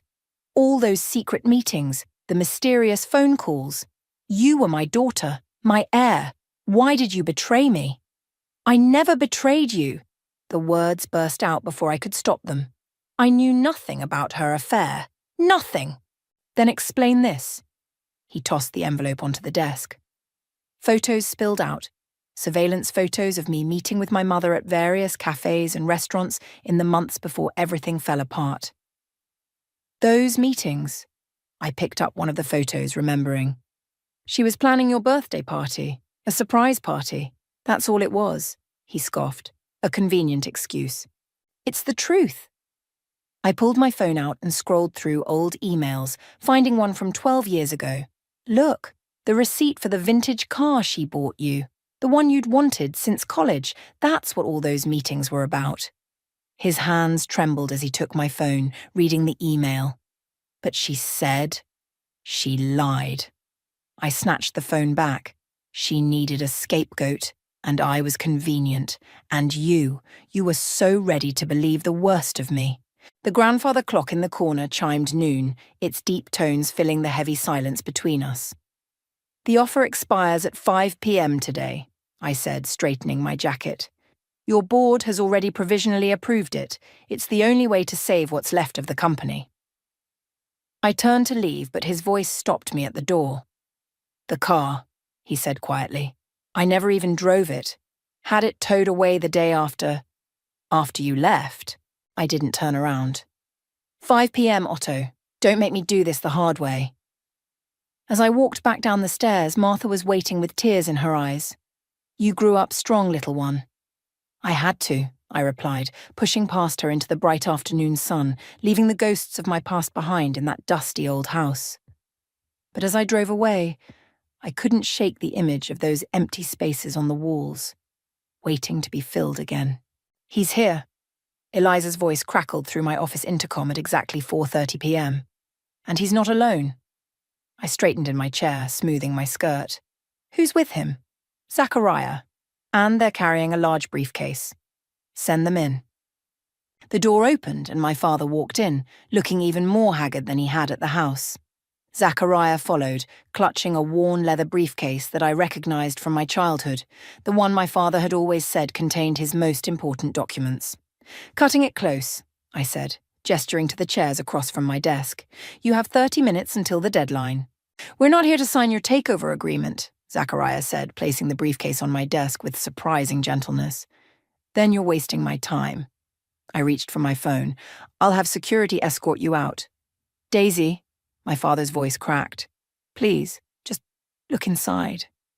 Something in his tone made me pause. I'd never heard him say please before. Not once in my life. What's in it? The truth, Zachariah answered, opening the briefcase and pulling out a thick manila envelope. About everything that happened 12 years ago. My hand trembled as I took the envelope. I already know what happened. Mom had an affair, and you needed someone to blame. Read it, my father insisted. All of it. I pulled out the contents, photographs, letters, bank statements, and what looked like private investigator reports. The first photo made my blood run cold. It showed my mother meeting with a man I didn't recognize, but it wasn't in a romantic setting. They were in what appeared to be an underground parking garage. Keep going, Zachariah urged. The next document was a bank statement showing regular transfers from my mother's private account to an offshore number. Large transfers. The dates aligned perfectly with her supposed affair. I don't understand, I muttered, spreading the papers across my desk. Your mother wasn't having an affair, my father said quietly. She was being blackmailed. The words hit me like a physical blow. What? The man in those photos worked for our biggest competitor at the time, Zachariah explained. He had evidence that could have destroyed your father's company, evidence of some questionable dealings from the early days.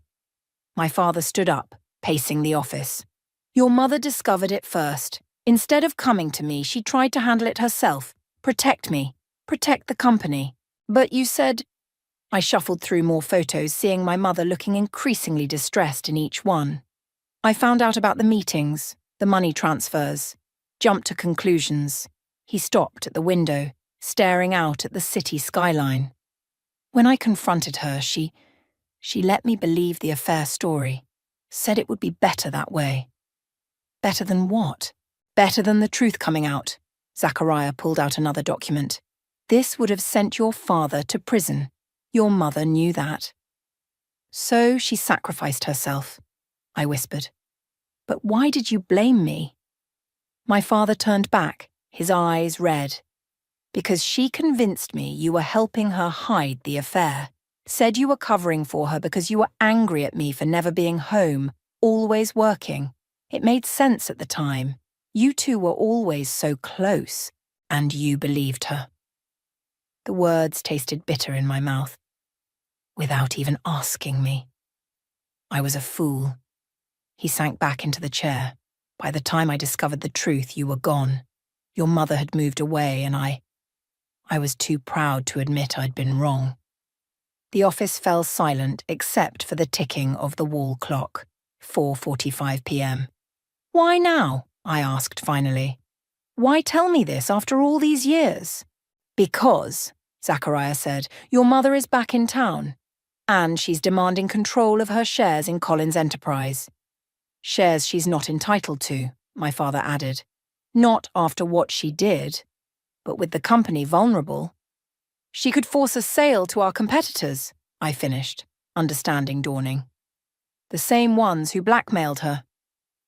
Yes. My father pulled out one final document.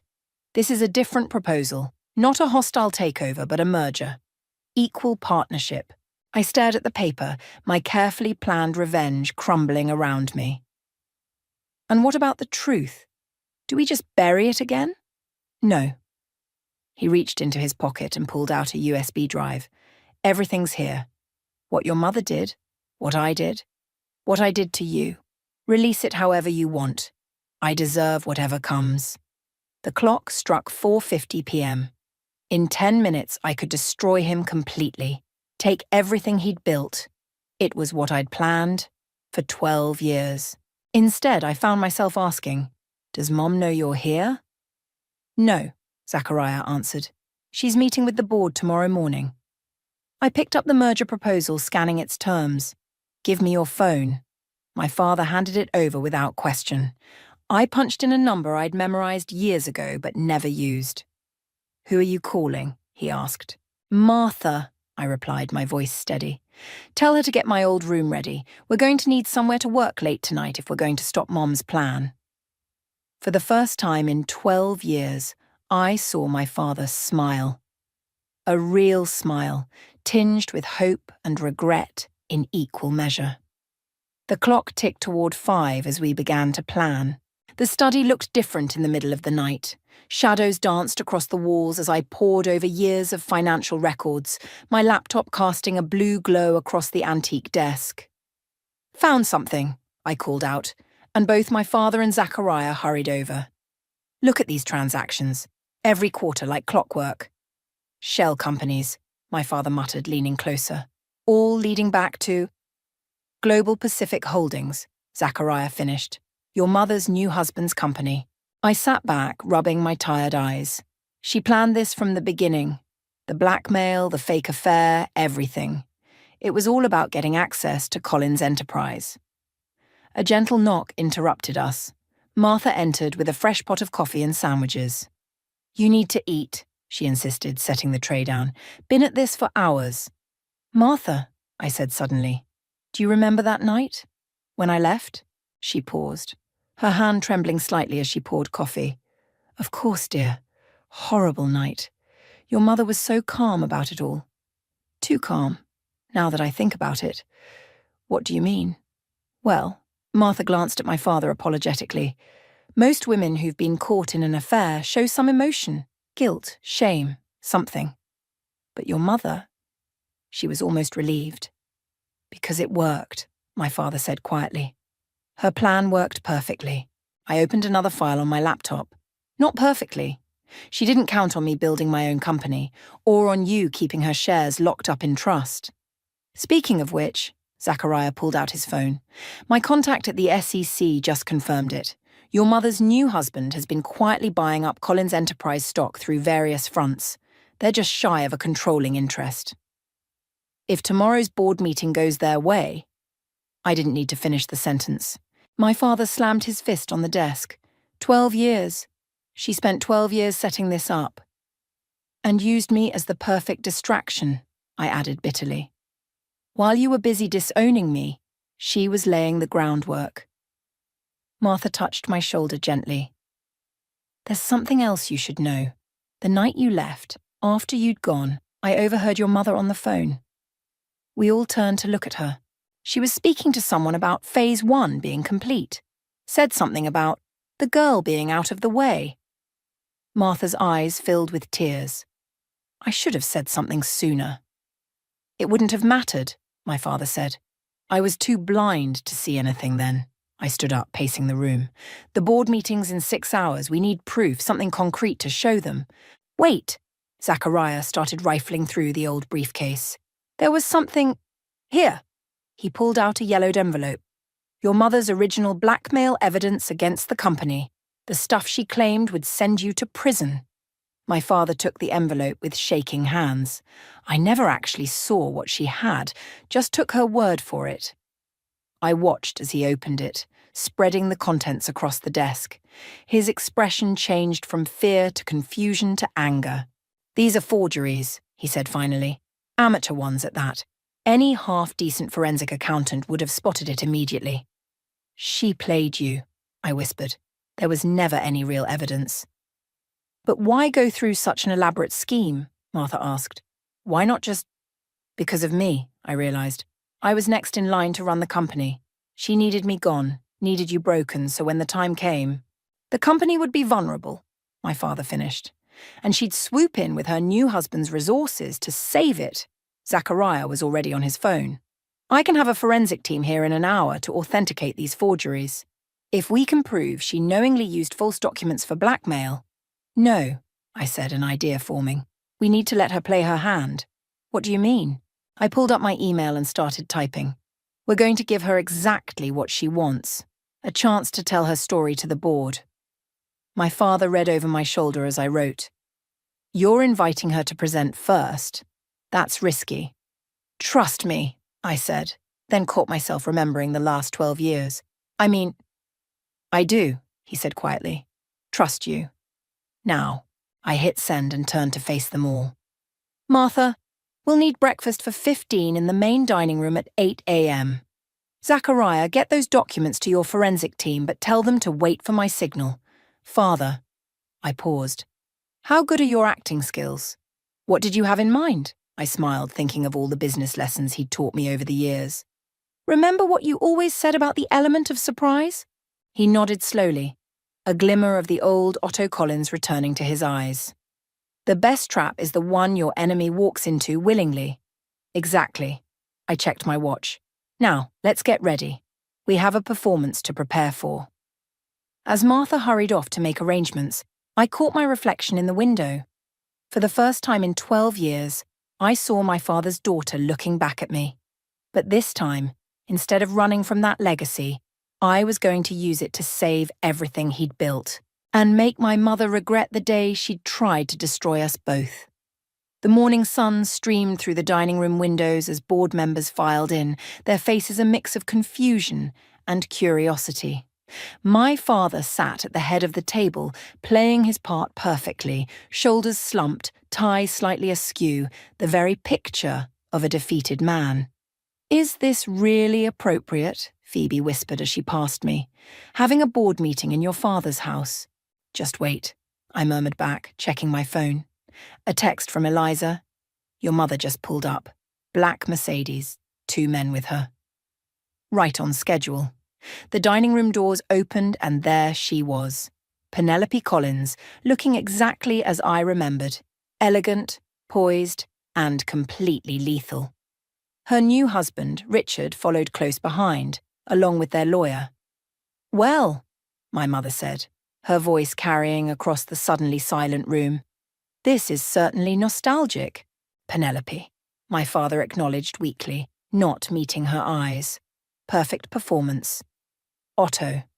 She turned to me, her smile not reaching her eyes. "Daisy, darling, you've done well for yourself." "Let's skip the family reunion," I replied coldly. "You called this meeting. The floor is yours." She gracefully took her position at the opposite end of the table, Richard standing supportively behind her. "As you all know, I hold significant shares in Collins Enterprise. Given the company's current difficulties, I believe it's time for a change in leadership." The board members shifted uncomfortably. My father stared down at his hands. "My husband's company, Global Pacific Holdings, is prepared to offer a generous bailout package," she continued smoothly. "In exchange for controlling interest, of course." "And what about existing shareholders?" one board member asked. "They'll be well compensated," Richard stepped in. "We've prepared a full presentation." "Before we continue," I interrupted, standing up, "I have some questions about the timing of all this." My mother's smile tightened slightly. "Timing?" "Yes. It seems convenient that you've waited until now to exercise your shareholder rights, almost as if you've been planning this for, 12 years? "I don't know what you're implying," she said, but I caught the slight tremor in her hand as she reached for her water glass. "Don't you?" I nodded to Zachariah, who started distributing folders to everyone present. These documents tell an interesting story about blackmail, forged evidence, and a very long con. Richard leaned down to whisper something in my mother's ear, but she waved him off. "Ancient history," she declared. "What matters is the present and the fact that this company needs saving." Funny you should mention saving. I clicked a remote, and the dining room's hidden projector screen descended.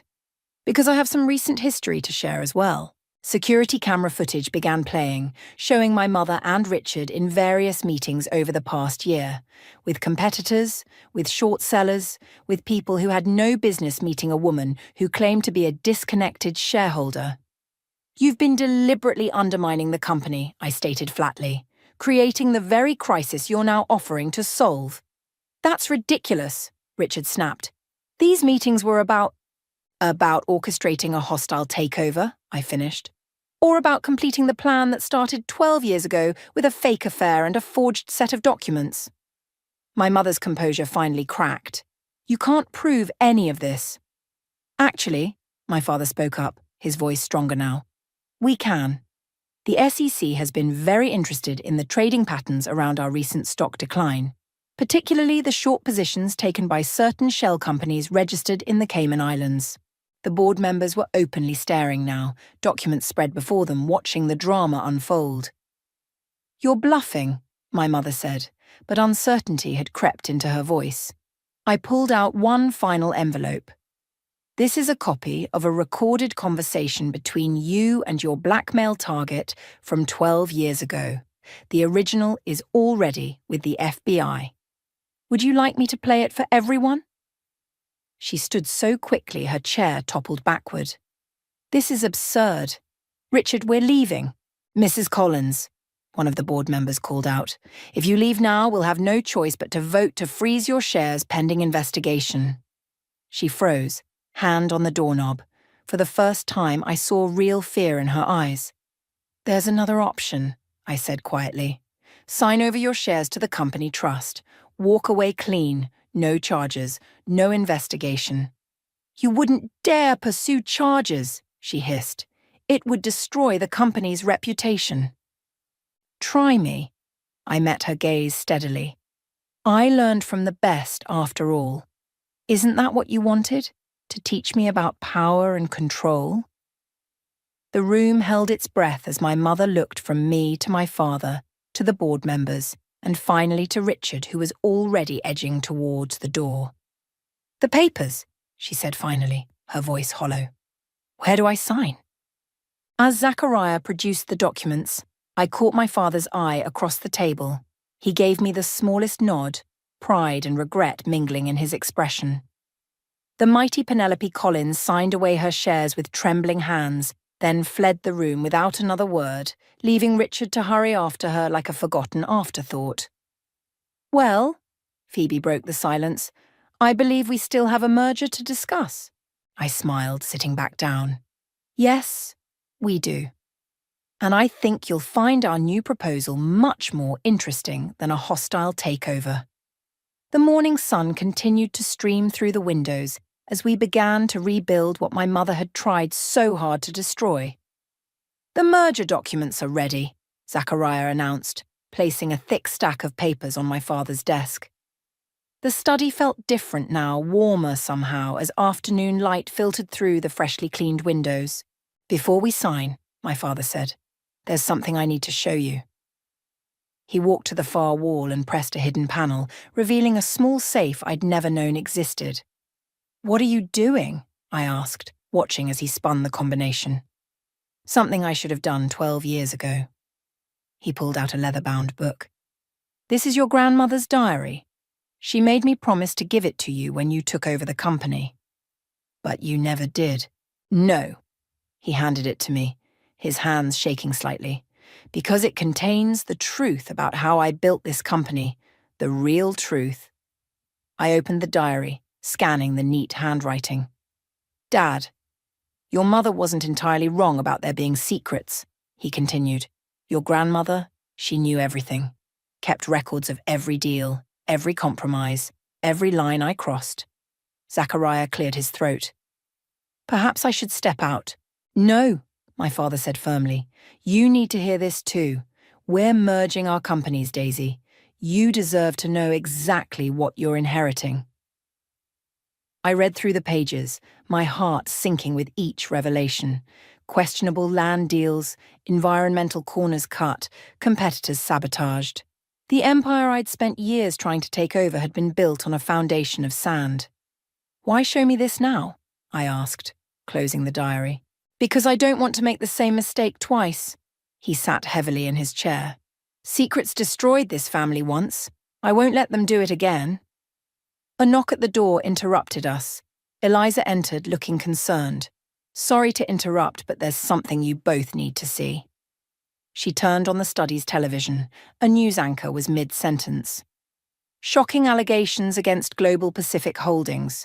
Sources claim the company has been involved in systematic market manipulation. Mother's revenge, I muttered. She's taking Richard down with her. Not just him, Eliza said. They're naming names. Lots of them, including some of our major shareholders. My father stood up. This could tank both companies before we even complete the merger. Unless... I picked up my grandmother's diary. Unless we get ahead of it. What are you suggesting? Full disclosure. I met his eyes. Everything. The old secrets, the recent manipulation, all of it. But we control the narrative.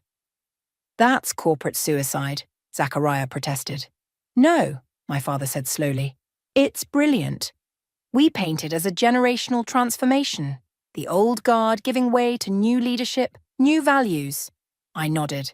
We take the hit now, on our terms, rather than death by 1,000 cuts, as these revelations leak out. The stock will plummet, Eliza warned. Let it, I said. We've got enough liquid assets between both companies to weather the storm. And when it's over, we'll be the only ones left standing, my father finished, because we chose to fall first. The next hour was a blur of activity. Lawyers were called, press releases drafted, statements prepared.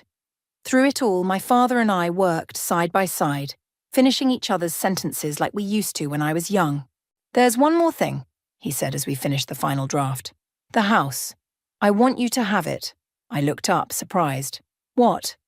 Not as a peace offering or manipulation, he added quickly, but because it's where you belong, where we belong. I have my own place, I started to say, but Martha chose that moment to appear with coffee. Oh, good, she said, setting down the tray. You're finally talking about the house. I've kept your room ready all these years, you know. Martha, don't argue with me, young lady. This house has been too empty for too long. She gave me a stern look that transported me right back to childhood. Besides, someone needs to make sure you both actually eat proper meals while you're saving the company. A laugh bubbled up from somewhere deep inside me, surprising us all. Soon my father joined in, then Eliza and Zachariah, even Martha. The tension of the day dissolved in that moment of shared mirth. Okay, I said finally, wiping my eyes. Okay, I'll think about it. Good, my father picked up his pen. Now, shall we sign these merger documents before the press conference? I reached for my own pen, then paused. One condition. Name it. We keep Grandmother's diary in the company archives, available to any employee who wants to read it. He didn't hesitate. Agreed. As we signed our names, I thought about the girl I'd been 12 years ago running out into the rain. She'd wanted revenge, wanted to destroy everything her father had built. Instead, I was helping to rebuild it, stronger and more honest than before. Ready? Eliza asked, checking her watch. The press is gathering downstairs. I stood, straightening my jacket. Ready. My father moved to my side, and together we walked toward the study door, toward whatever storm was coming. Behind us, Martha began humming as she cleared away the coffee cups, a sound as familiar as the house itself. We were ready to face the truth, whatever the cost. The morning headlines screamed across every business publication. Collins Enterprises and rival merge, CEO reveals decades of corporate secrets.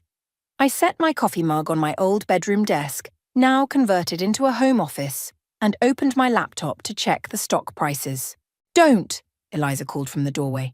Give it at least a week before you start obsessing over numbers. Too late, I replied, turning the screen to show her. We're down 40%.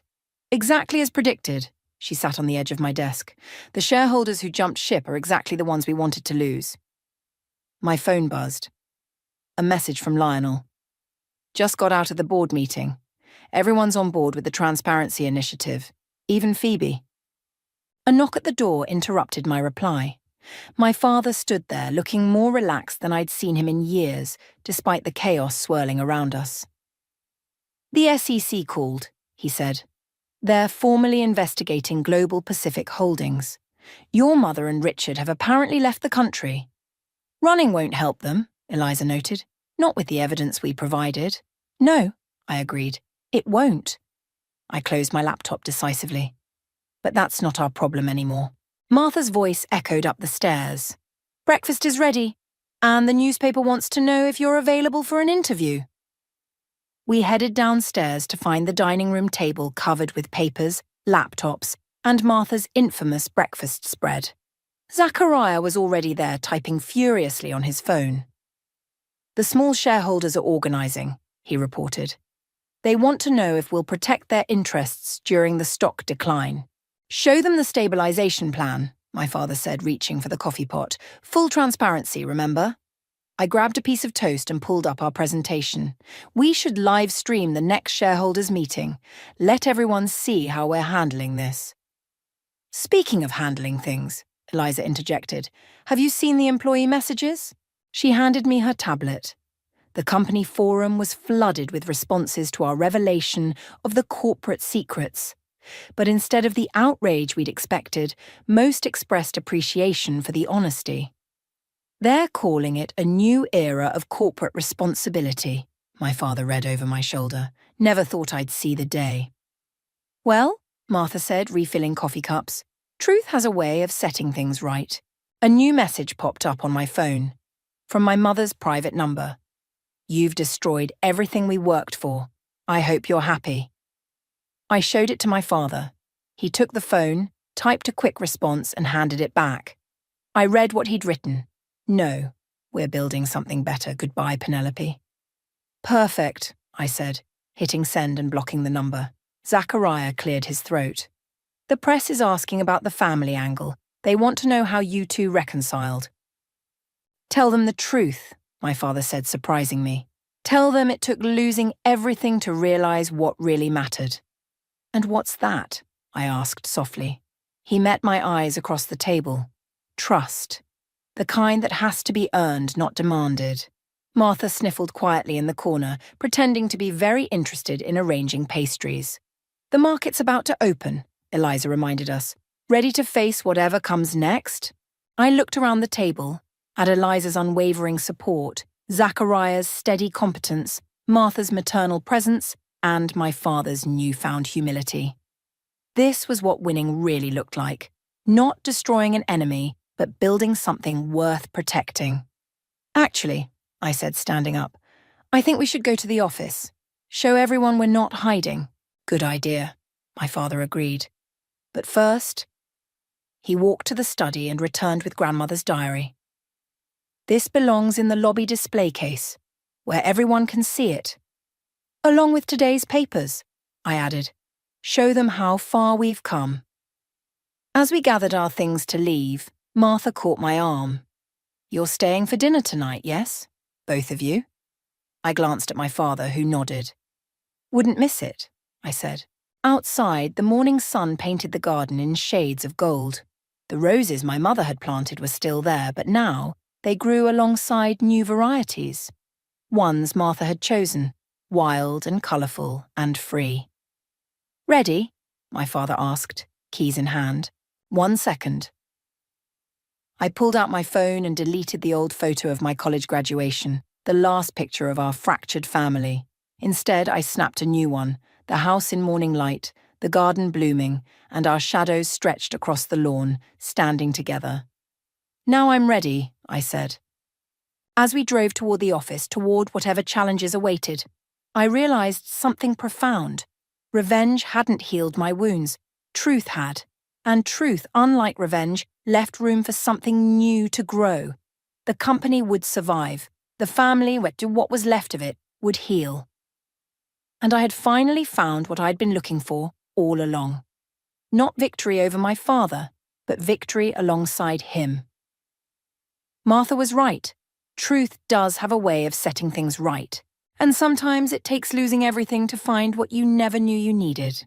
The security guard barely glanced at my fake cleaning service badge as I slipped into my father's funeral. Dark glasses and a borrowed maintenance uniform completed my disguise. A far cry from the tailored suits I usually wore as the newly appointed CEO of King Industries. My name is Quinn, and I wasn't supposed to be here today. Did you hear? A whisper caught my attention as I pretended to dust a nearby windowsill. Richard left everything to her. The youngest. Can you believe it? Shh, Kiara will hear you. I kept my head down, moving methodically through the funeral home as mourners filed in. My Aunt Kiara stood at the entrance, her designer black dress a stark contrast to my gray coveralls. She greeted each guest with practiced sympathy, while my siblings Bryce and Tessa flanked her like well-trained soldiers. The nerve of her, Bryce muttered to Tessa. Not even showing up to Dad's funeral. If only they knew I'd received their official notification banning me from attending barely 12 hours ago. The message came through Ibrahim, our family lawyer, his voice dripping with false regret. The family thinks it's best if you keep your distance during this difficult time. I continued my careful circuit around the room, dusting surfaces that didn't need dusting. The front row of chairs remained empty, reserved for immediate family. My chair should have been there, between Tessa and Presley. You should be grateful he gave you anything at all. The voice behind me was barely a whisper, but I recognized Ibrahim immediately. He'd cornered me near the flower arrangements, speaking low enough that only I could hear. Some might say you don't deserve even that much. I turned slowly, keeping my face downturned. Funny, coming from someone who helped my father build his empire from nothing. Things change, Quinn. People change. He adjusted his tie, a nervous tell I'd noticed over years of board meetings. Your father made a mistake. We're simply trying to correct it. By banning me from his funeral? By protecting the company's interests. He glanced around before continuing. Walk away now. Take a generous settlement before things get complicated. I smiled, though he couldn't see it behind my mask. You should check your email more often, Ibrahim. His face paled slightly. What do you mean? Let's just say Dad left me more than just the company. I moved past him, deliberately bumping his shoulder. He left me the truth. The service began, and I watched from the back as my family took their seats. Tessa kept glancing at my empty chair, worry creasing her forehead. She'd always been the sensitive one, caught between loyalty to our older brother and her love for me. Bryce stood to deliver the eulogy, his voice carrying across the hushed room. Our father was a visionary, a man who built an empire from nothing. He understood the importance of tradition, of keeping business in the family. His eyes flickered to my empty seat.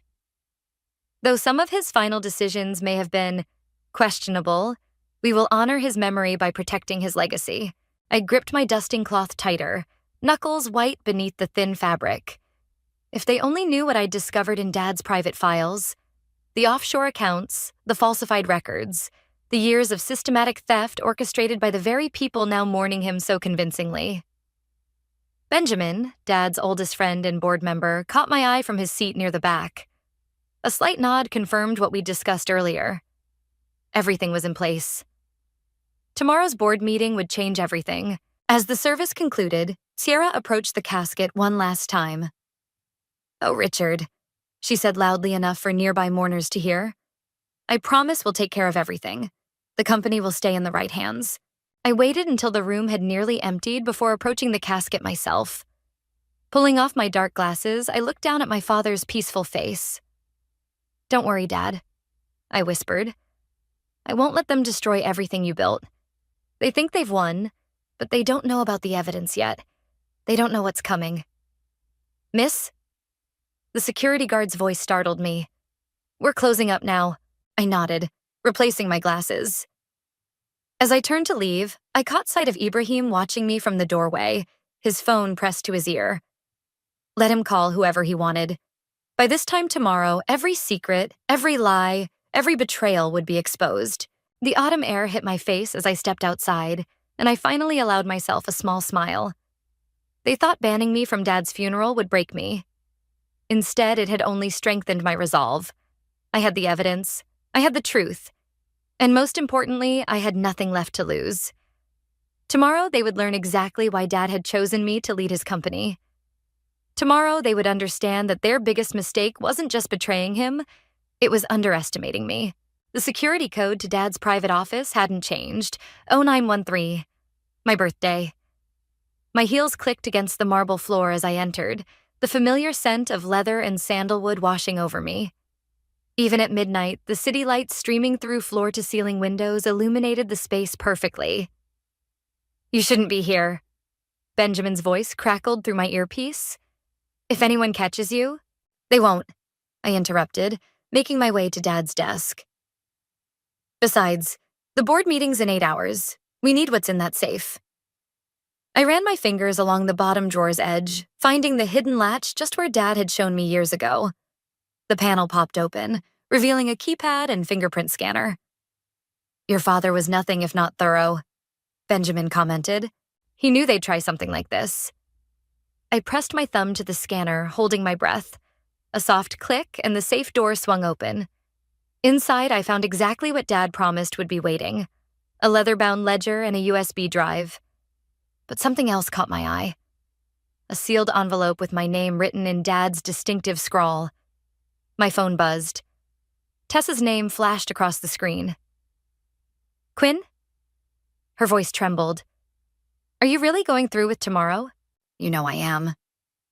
I tuck the ledger and drive into my bag. You could still stand with me, Tess. Bryce says he has proof Dad wasn't mentally competent when he changed the will. He's going to present it at the meeting.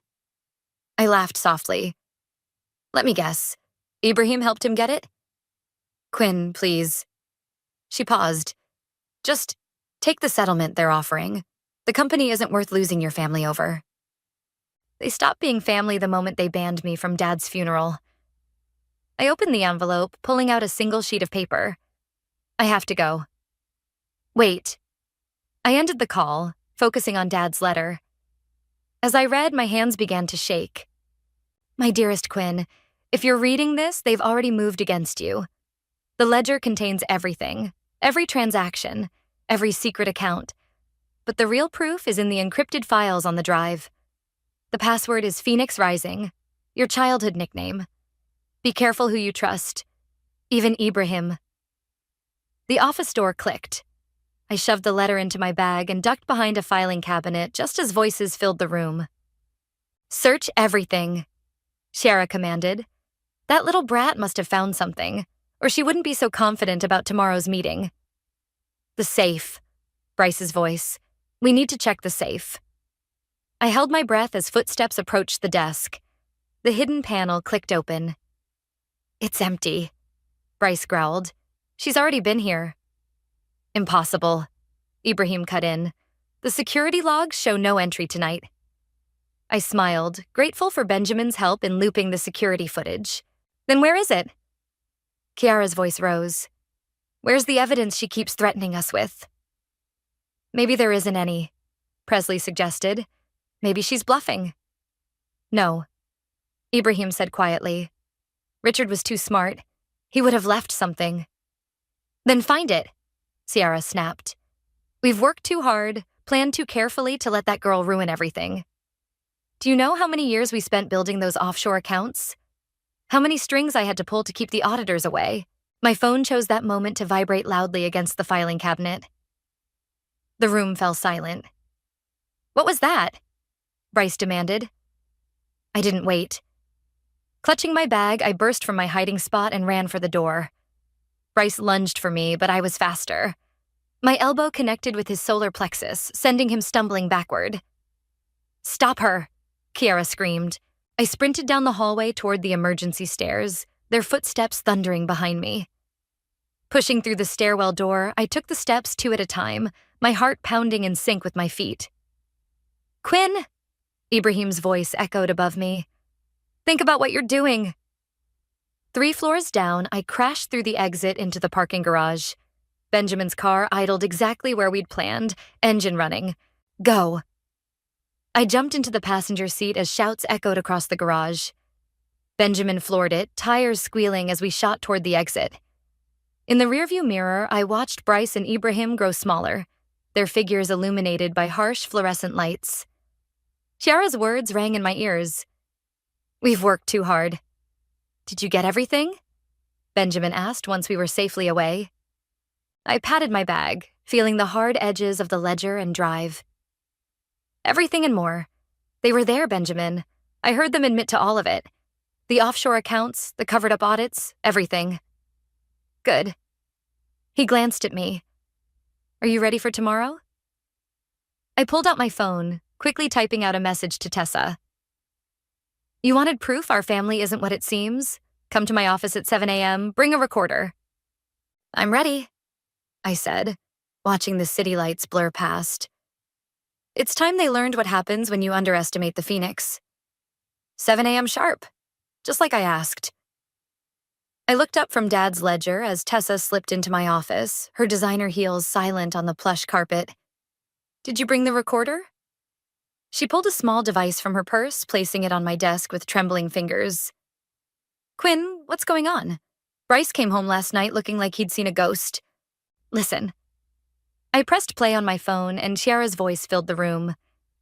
Do you know how many years we spent building those offshore accounts? How many strings I had to pull to keep the auditors away? Tessa sank into the chair across from me, her face draining of color. How did you get this? Last night. They were looking for these. I pushed the ledger and USB drive across the desk. Dad left them for me. Every transaction, every secret account, it's all here. Ms. King? My assistant's voice crackled through the intercom.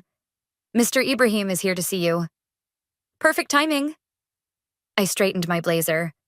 Send him in. Ibrahim strode in, his usual confidence faltering slightly when he saw Tessa. This is a private matter. Stay, I told Tessa, who had half risen from her chair. You'll want to hear this. Ibrahim's jaw tightened. Quinn, be reasonable.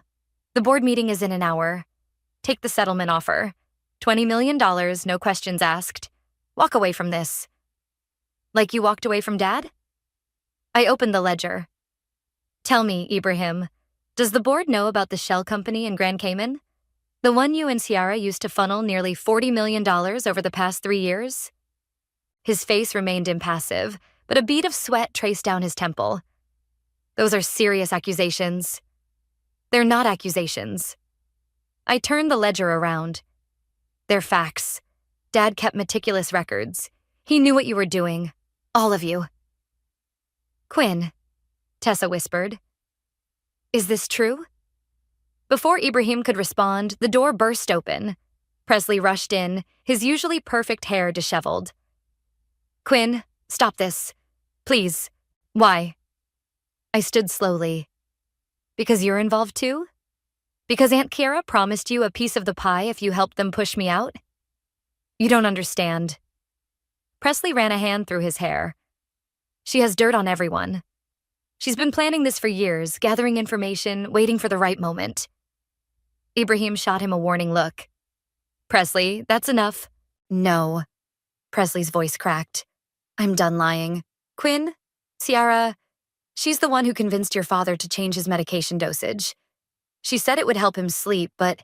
Shut up. Ibrahim grabbed Presley's arm. My blood ran cold. What did you just say? Tessa's recorder clicked softly in the silence. The board meeting starts in 45 minutes. Ibrahim said quietly. Think carefully about your next move, Quinn. Some doors can't be unopened. Get out. My voice was steel. Both of you. After they left, Tessa played back the recording, her hands shaking.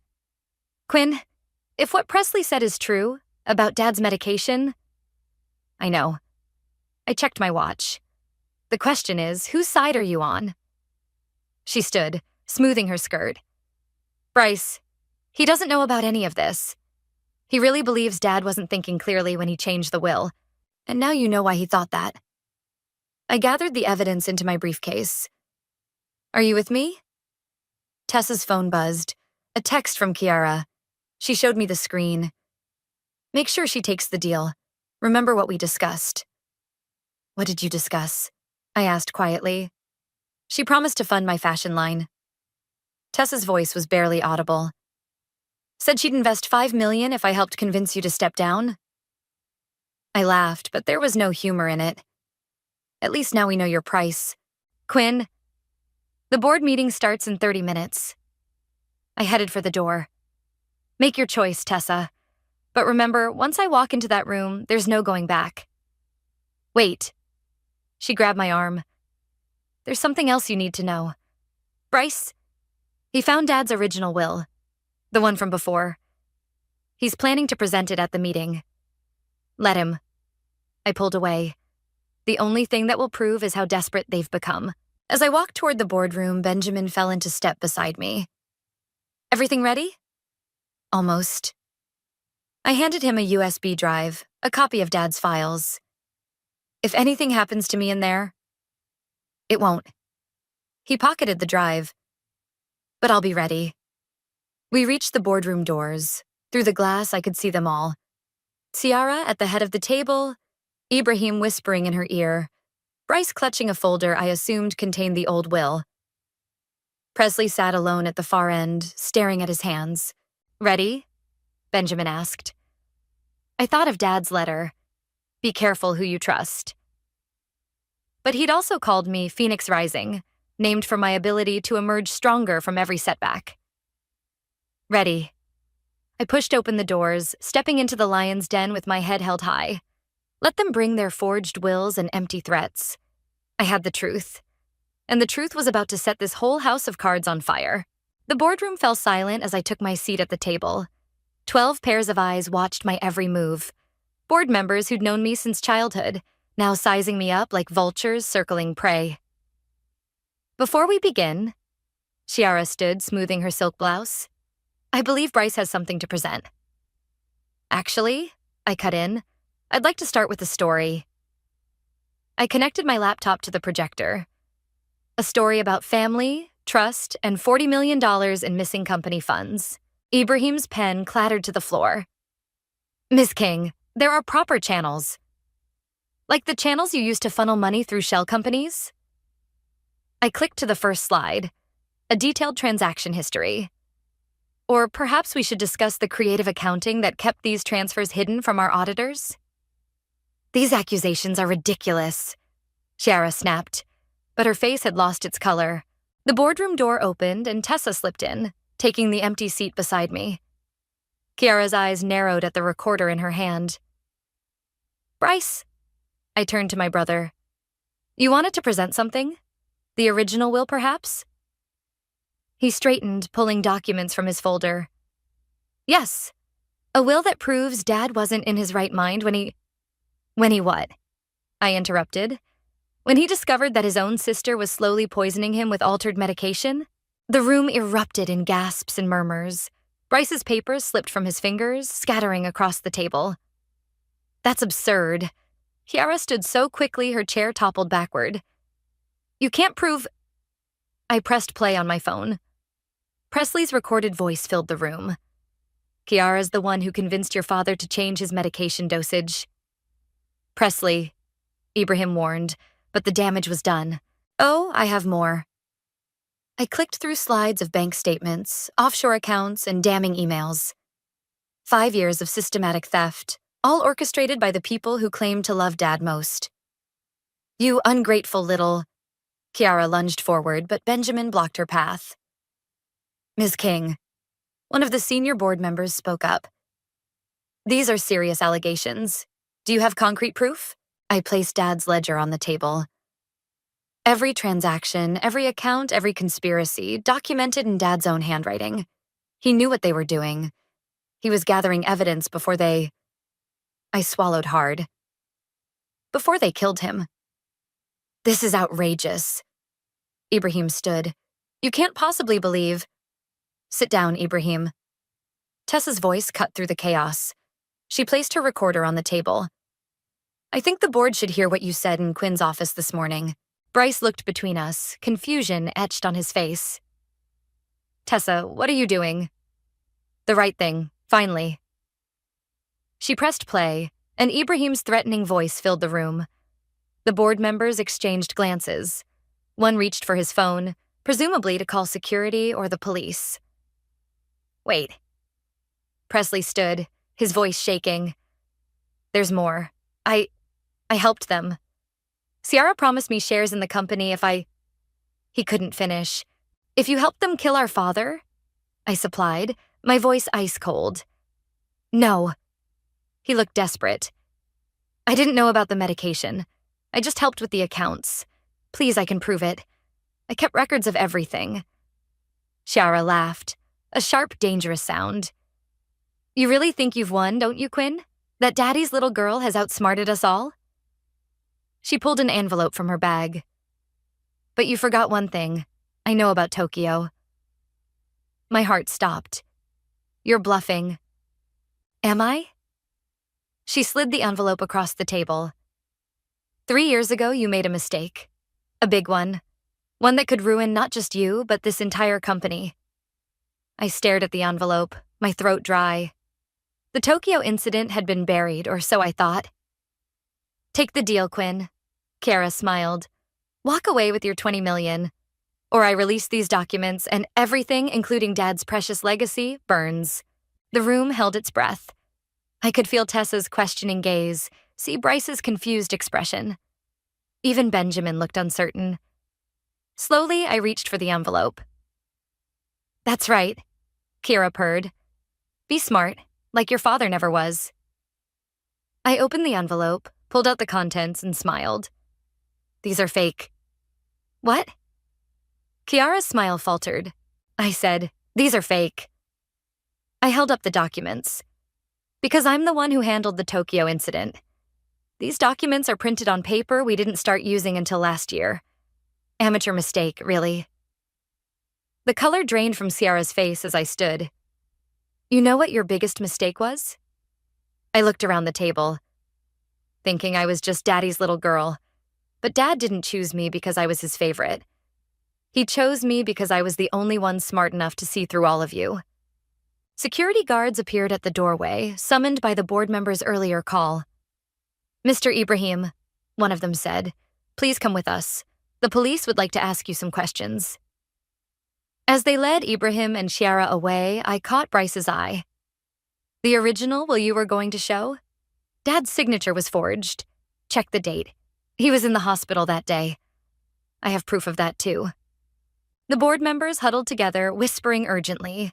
But I already knew I'd won. Dad had taught me well. In business, like in chess, you don't just play the game, you play the players. The police want to interview you again. Benjamin handed me a coffee as I stared out my office window at the city below. 3 days had passed since the board meeting, and the fallout was still spreading like ripples in a pond. Let them wait. I turned as Tessa entered, her eyes red-rimmed. How's Bryce? They're holding him for questioning. She collapsed onto the leather sofa. He keeps saying he didn't know about Dad's medication, about any of it. Do you believe him?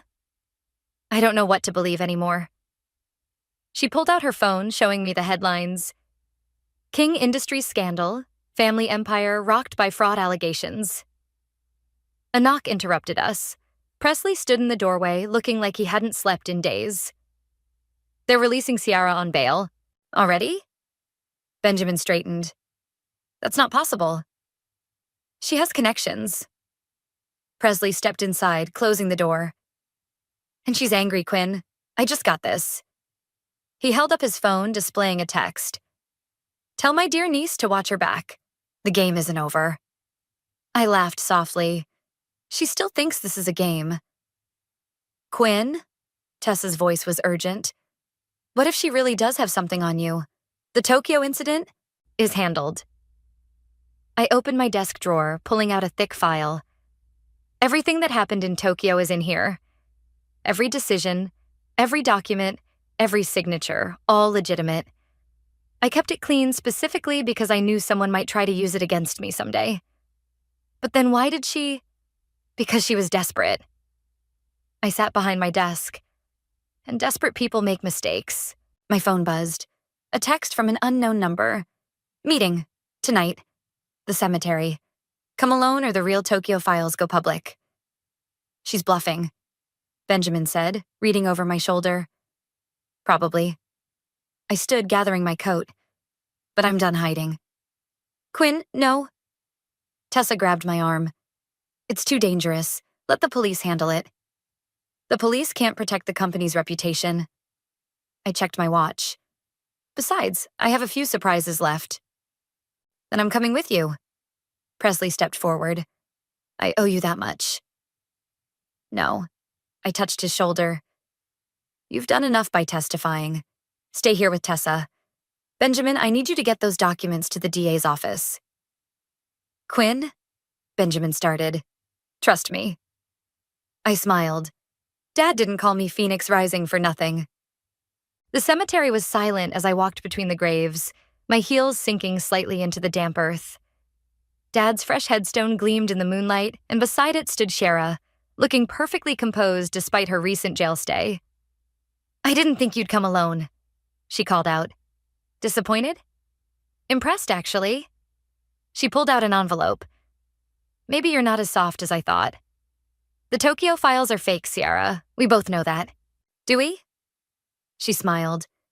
Did you really think your father only kept records in that little ledger of his? That he didn't have other hiding places? Other secrets? A twig snapped behind me. I turned to see Ibrahim emerging from the shadows, looking considerably less polished than usual. You're making a mistake, he said quietly. Both of you. The only mistake, a new voice rang out, was thinking you could get away with this. Bryce stepped into view, followed by 2 police officers. My brother's face was haggard, but his eyes were clear. What is this? Kiara demanded. Justice. Bryce moved to stand beside me. They showed me everything, Aunt Sierra. The real records, the medication logs, the security footage from Dad's house the night he died. You're choosing her? Sierra spat. After everything I did for you? You mean after you manipulated me? Bryce's voice cracked. Used me to try to steal my sister's inheritance? Made me think Dad had lost his mind? Ibrahim moved suddenly, reaching into his jacket. The police officers drew their weapons, but he only pulled out a USB drive. It's over, he said, tossing it to me. Everything's on there. Dates, accounts, recordings. Ciara's original plans, all of it. Ibrahim, Kiara shrieked. You traitor. No. He looked at her sadly. I'm just tired of the lies. As the officers moved in with handcuffs, I picked up the envelope Ciara had dropped. Inside were photos, not from Tokyo, but of Dad in his final days, looking frail and confused. She'd been documenting the effects of the tampered medication. Quinn? Bryce touched my shoulder. I'm sorry, I should have seen it sooner. We all should have. I watched as the police led Ciara and Ibrahim away. But Dad knew. That's why he left everything to me. He knew I'd find the truth. What happens now? I looked at Dad's headstone, remembering his words. A phoenix always rises from the ashes, stronger than before. Now? I turned to my brother. Now we rebuild. Together. The cemetery fell quiet again, but this time the silence felt different. Like peace. Like justice. Like a new beginning. The board is getting restless. Benjamin dropped a stack of newspapers on my desk. Each headline screamed about the King Industries scandal, our stock price, the pending criminal charges. Let them squirm. I clicked through my emails, pausing at one from the district attorney. Ciara's refusing to cooperate. Says she'll only speak to me. Don't even think about it, Tessa called from the doorway. She entered, followed by Bryce and Presley. She's trying to manipulate you again.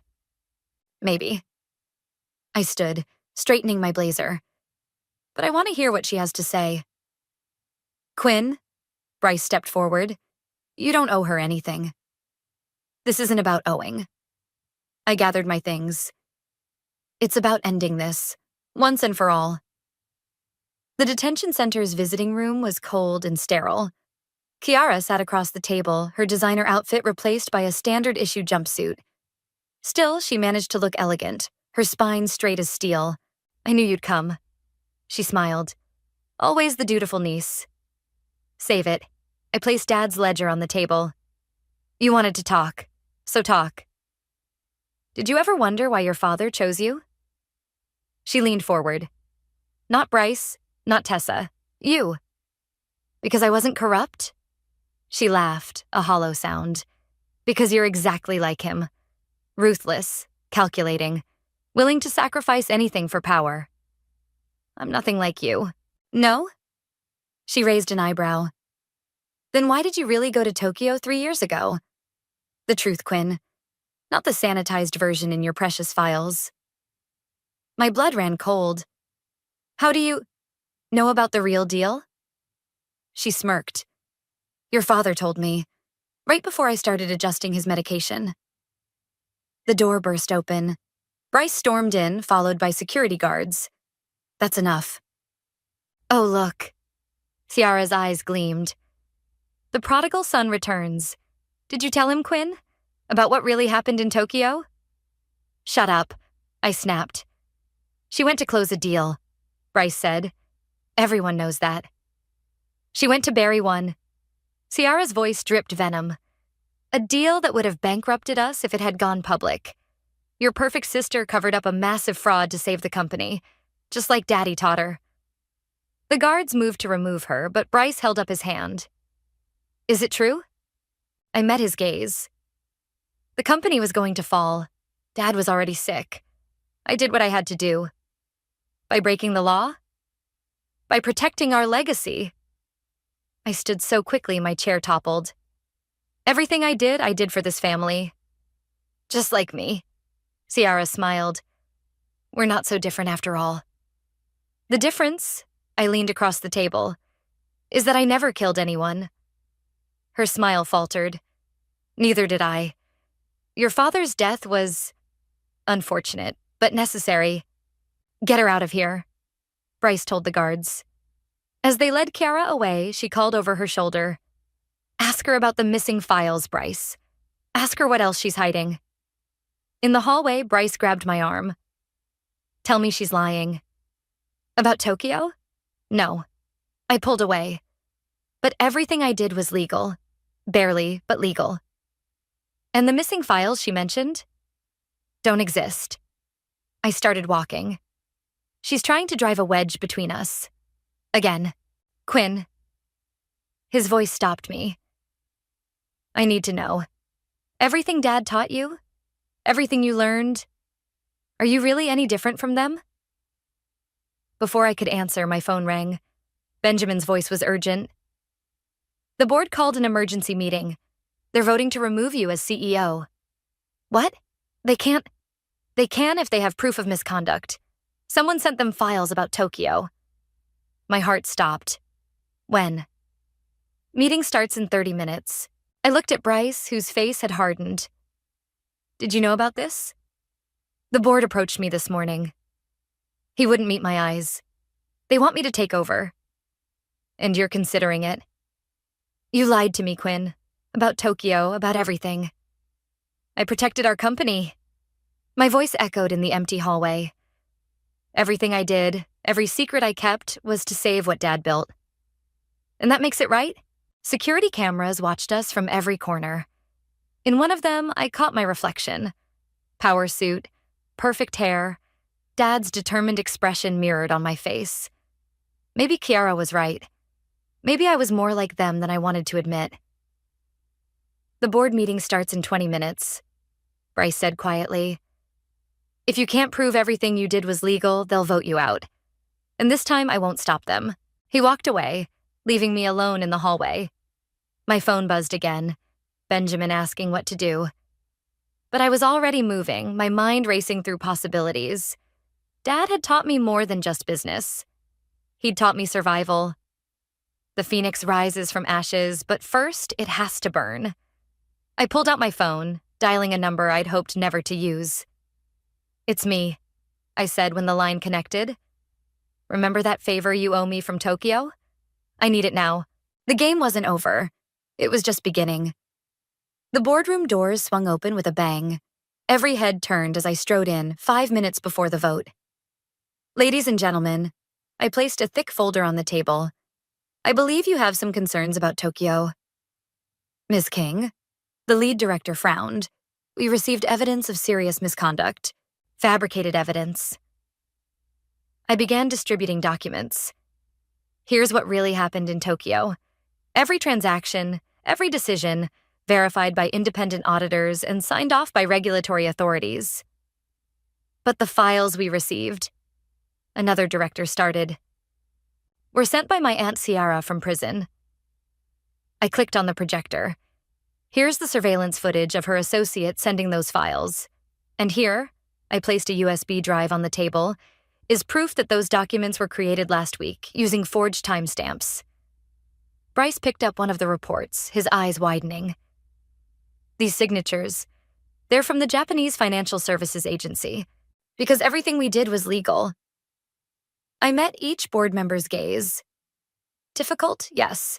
Complicated? Absolutely. But legal. Then why hide it? Bryce demanded. Because sometimes protecting a company means keeping certain details private. I pulled out my phone, playing a recording. As Dad explained here, Dad's voice filled the room. The Tokyo situation is delicate. Quinn handled it perfectly. Saved the company without breaking a single law. That's why she'll take over when I'm gone. She understands that leadership isn't just about following rules. It's about knowing which rules matter most. The board members exchanged glances. Bryce's face was unreadable. There's more. I nodded to Benjamin, who opened the door. A distinguished Japanese businessman entered, bowing slightly. Mr. Tanaka. I smiled. Thank you for coming on such short notice. Ms. King. He addressed the board. 3 years ago, your company faced a crisis in Tokyo. Ms. King's actions not only saved both our companies, but strengthened the relationship between them. Everything she did was honorable and legal. And the missing files Kiara mentioned? Bryce asked. Don't exist. Tanaka handed him a document. This is the complete record, certified by our legal team. There are no missing files because there was nothing to hide. The lead director cleared his throat. Ms. King, while this explains Tokyo, there's still the matter of recent events. Your family's criminal activities? Which I exposed, I interrupted. Every illegal transaction, every manipulated record, every conspiracy. I brought it all to light. Yes, my methods were unconventional. Yes, I kept certain things quiet until the right moment. But everything I did was to protect this company and honor my father's legacy. By deceiving your own brother? Bryce stood. By letting us think. By doing what needed to be done. I slammed my hand on the table. You want to know why Dad chose me? Because I understand that sometimes protecting what matters means making impossible choices. The room fell silent. Outside, the city stretched endlessly, just as it had the night I'd found Dad's ledger.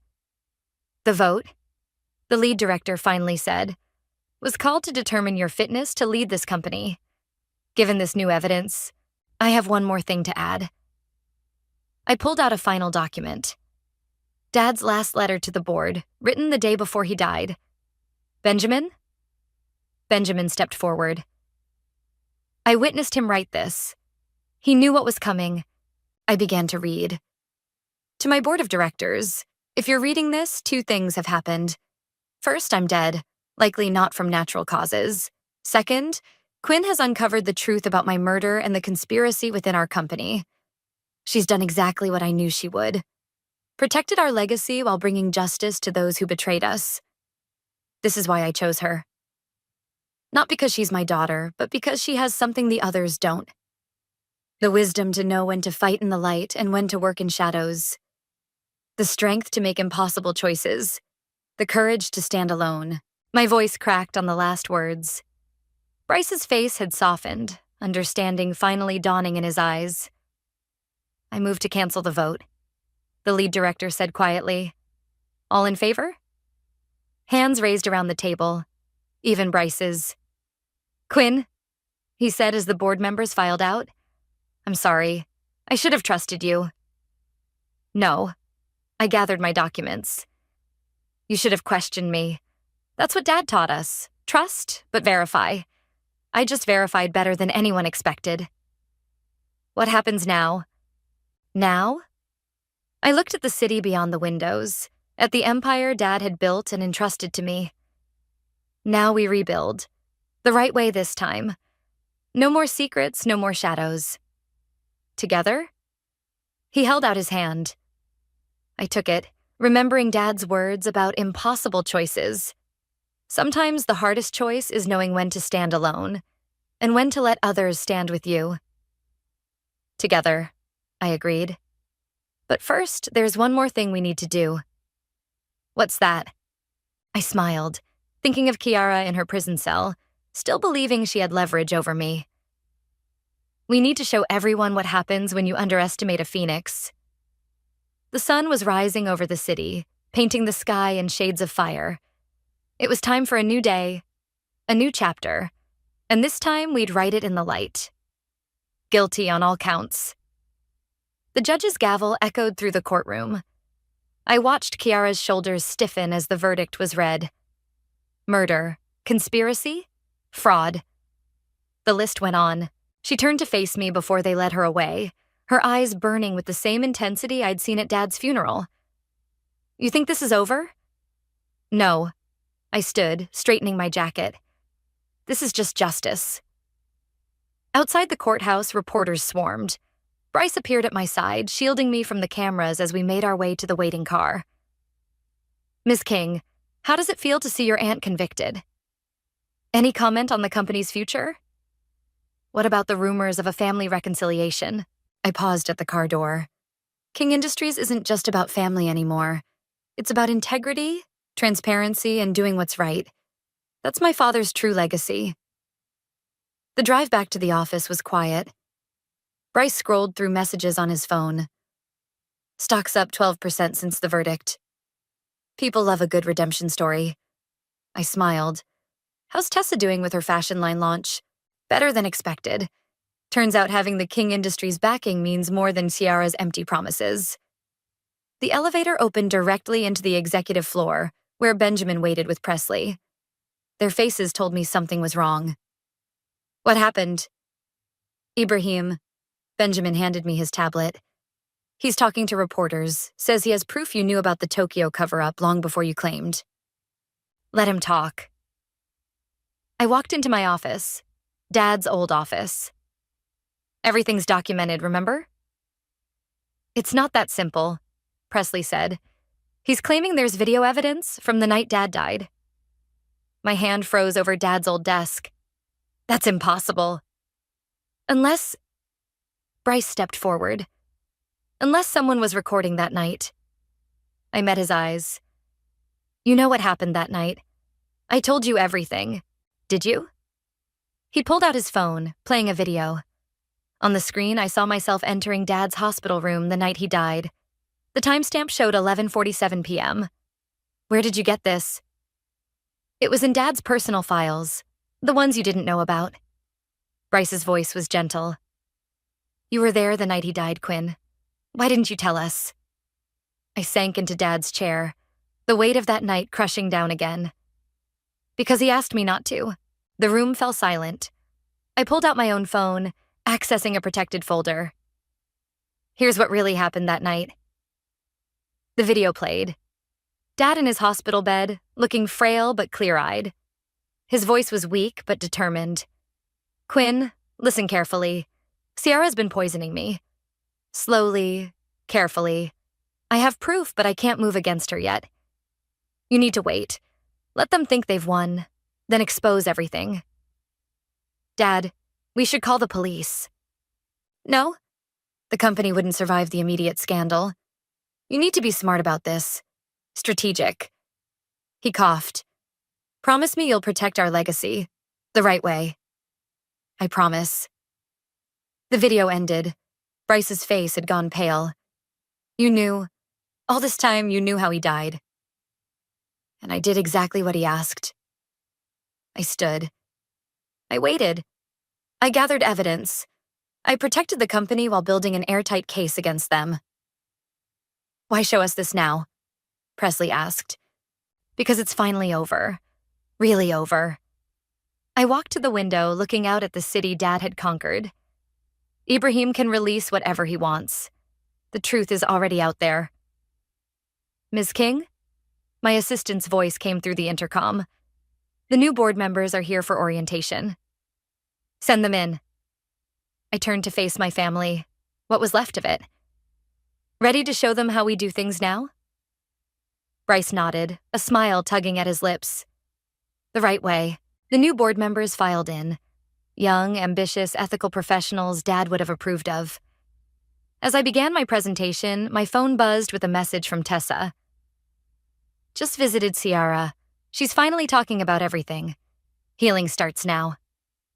I looked around the room, at Bryce taking notes, at Benjamin's proud smile, at Presley's determined face. Dad's words echoed in my mind. Protect our legacy. The right way. The phoenix hadn't just risen from the ashes. It had built something new. Something stronger. Not an empire built on secrets and lies, but a legacy founded on truth and justice. Welcome to the new King Industries. I addressed the board. Let me tell you about our future. Outside, the city stretched endless and bright, full of possibilities. Dad had taught me how to fight in shadows, but I'd learned something he never could. How to win in the light. The truth hadn't just set us free. It had made us stronger than we'd ever been in darkness. And that was the greatest legacy of all. Now, I smiled at my family, my team, my future. Let's begin. The sun streamed through the windows, and for the first time since Dad's funeral, I felt truly worthy of the name he'd given me. Phoenix Rising. Not because I'd burned everything down, but because I'd built something better from the ashes. That was the real victory. That was the true revenge. The numbers didn't make sense. I blinked hard, refreshed the page, and stared at my laptop screen again. Where there should have been 50,000 132 centimes, my entire IVF fund, there was just 12 passes 43. My name is Alice, and in that moment, my whole world stopped spinning. I called the bank immediately, my hands shaking as I punched in my account number. There must be some mistake, I told the representative, trying to keep my voice steady. I'm looking at my savings account, and nearly $50,000 is just gone. The representative's voice turned serious. Ma'am, I'm showing several large transfers made to an external account over the past week. They were authorized using your credentials. My stomach dropped. Only 3 people had access to that account. Me, my brother Brady, and my parents, who I'd trusted as emergency contacts. I'd been so careful, working overtime for years, living in a tiny apartment, driving a beat-up car. Everything went into that fund. I hung up and called Brady. He didn't answer. Of course he didn't. My parents picked up on the 3rd ring. Mum, is Brady with you? Alice, yes, he's right here. Is everything okay? You sound upset. Put him on now. I heard shuffling, then Brady's voice trying too hard to sound casual. Hey, sis, what's up? Where's my money, Brady? Silence. Then, I can explain. You better start talking fast. Look, I got into some trouble. These guys, they were going to hurt me if I didn't pay. I was desperate. I'm going to pay you back, I swear. The blood rushed to my head so fast I felt dizzy. Gambling? You stole my IVF money to pay off gambling debts. Don't say stole. I borrowed it. I'm your brother. I heard Mum in the background. What's going on? Brady's voice got distant as he explained to them. I waited, expecting outrage on my behalf. Instead, Mum came on the line, her voice soft and manipulative, the tone she'd used my whole life when defending Brady. Sweetheart, your brother made a mistake, but he's in real danger. These aren't nice people he owes money to. We need to help him. Help him? That money was my only chance at having a baby. Dad grabbed the phone. Now listen here, Alice. Family helps family. Brady needs us right now. You can always save up again. Save up again? It took me 6 years to save that money. You're being selfish, Mum chimed in. You're not even married. Brady could have been killed. I laughed, a harsh sound that surprised even me. Selfish? I'm selfish. Do you know what's selfish? Stealing your sister's entire life savings because you can't stop gambling? Alice, Brady's voice again pleading now, I need more time and maybe a little more money to keep them off my back until... I hung up. My phone immediately started buzzing with texts. Mom, call us back right now, young lady. Dad, don't you dare abandon your brother. Brady, I'm sorry, please, I'll fix this. I turned off my phone and grabbed my keys. The drive to the police station was a blur, but I remember every thought that raced through my mind. All the times Brady got away with everything. The college fund that mysteriously shrank when he needed bail money. The family gatherings where his latest business venture was celebrated while my promotion at work barely got a nod. I parked and sat there, gripping my steering wheel until my knuckles turned white. The bank statements were on the passenger seat, printed and ready. My hands weren't shaking anymore. A memory surfaced. Brady and me as kids, him breaking my science fair project the night before presentation, Mum saying he didn't mean to, while Dad added, "Stop crying, it's just a stupid project." Me rebuilding it all night while they comforted Brady about feeling bad. Always Brady. Poor Brady, troubled Brady, golden boy Brady who could do no wrong. Well, not this time. I grabbed the statements and got out of the car. The police station doors looked massive, intimidating. A voice in my head, sounding suspiciously like my mother, whispered that good sisters don't do this. That family protects family. But as I stood there, another voice grew stronger. My voice, the one I'd been silencing for 34 years. I pulled open the door and walked inside. The fluorescent lights hummed overhead as I approached the desk officer. "I'd like to report a theft," I said, my voice clear and firm, "and I have all the documentation right here." Detective Grant Sanders looked exactly like what you'd expect. Weathered face, tired eyes, and a coffee cup that had seen better days. He spread my bank statements across his desk, studying each page with methodical precision. "Sir, and you're certain your brother had access to these accounts?" he asked, not looking up. "Yes, he was listed as an emergency contact. I never thought—" My voice cracked. I took a breath and started over. "I never thought he'd actually use that access to steal from me." The detective nodded, making notes. "The transfer patterns are interesting. Small amounts first, then larger ones. Classic escalation. Was there any unusual activity before this? Calls asking for money, perhaps?" "No, but—" My phone buzzed again. 37 missed calls now. I showed him the screen. "This is all since I'd discovered the theft 2 hours ago." He leaned forward. "Miss Alice, what you're describing isn't just theft. We're looking at potential wire fraud and identity theft. These are serious federal charges." My stomach clenched, but I forced myself to nod. "I understand." "Are you prepared to press charges against your brother? Family cases can get complicated." As if on cue, my phone buzzed again. This time, I answered and put it on speaker. "Alice, what have you done?" My mother's voice was shrill. "There are police at Brady's house. Have you lost your mind?" "Mum, he stole $50,000 from me. He made a mistake. He's your brother. How could you do this to your own family?" Detective Sanders raised an eyebrow, taking more notes. "The same way he did it to me, Mom. Easily." I hung up. "Happens more often than you'd think," the detective said quietly. "Family financial abuse. People assume it's just strangers who commit fraud. But—" He shuffled through some papers. "Actually, this isn't your brother's first brush with financial crimes." My head snapped up. "What?" "The records are sealed, but there was an incident about 5 years ago. Similar pattern." He studied my face. "You didn't know?" Before I could respond, my best friend Penny burst into the office. "Sorry I'm late," she said, dropping into the chair beside me. "Traffic was hell." "Ms. Kennedy," Detective Sanders nodded. "Didn't expect to see you here." "You two know each other?" "I covered some of his cases back when I was still practicing law," Penny explained, then turned to me. "Your parents called me. They're trying to get me to talk you out of this." And I told them to go to hell." She squeezed my hand.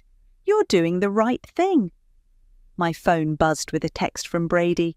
"Please, sis, I'll lose everything." Penny saw it and snorted. "Like you haven't." Detective Sanders cleared his throat. "We'll need to move quickly. Financial records can be altered or deleted. I'm going to request an emergency warrant to freeze the accounts involved." "He'll go to jail," I whispered. "Yes," Sanders said bluntly. "If we prove intent, and these transfer patterns strongly suggest we will, he's looking at serious time." Another text from Mom. "If you do this, you're no longer part of this family." Penny saw my hands trembling and stepped in. "Detective, can you give us a moment?" He nodded and stepped out. As soon as the door closed, I broke down. "I can't believe I'm doing this," I sobbed. "Maybe Mum's right. Maybe I should." "Stop right there," Penny cut in. "Look at me. Who paid for Brady's first DUI? My parents, with my college fund. And who covered his rent for 6 months when he started his business? Me. And who's been enabling his gambling addiction while he drained your chance at becoming a mother? I wiped my eyes. All of us. Exactly. This isn't just about money, Alice. This is about breaking a cycle. Detective Sanders knocked and re-entered. Ms. Alice, I need your final decision. Do we proceed with the charges? I looked at my phone one last time. Dad's message glowed on the screen. You'll regret this for the rest of your life. I turned off the phone and faced the detective. Yes, and I want to know more about that sealed record you mentioned. He nodded grimly. Then let's get started.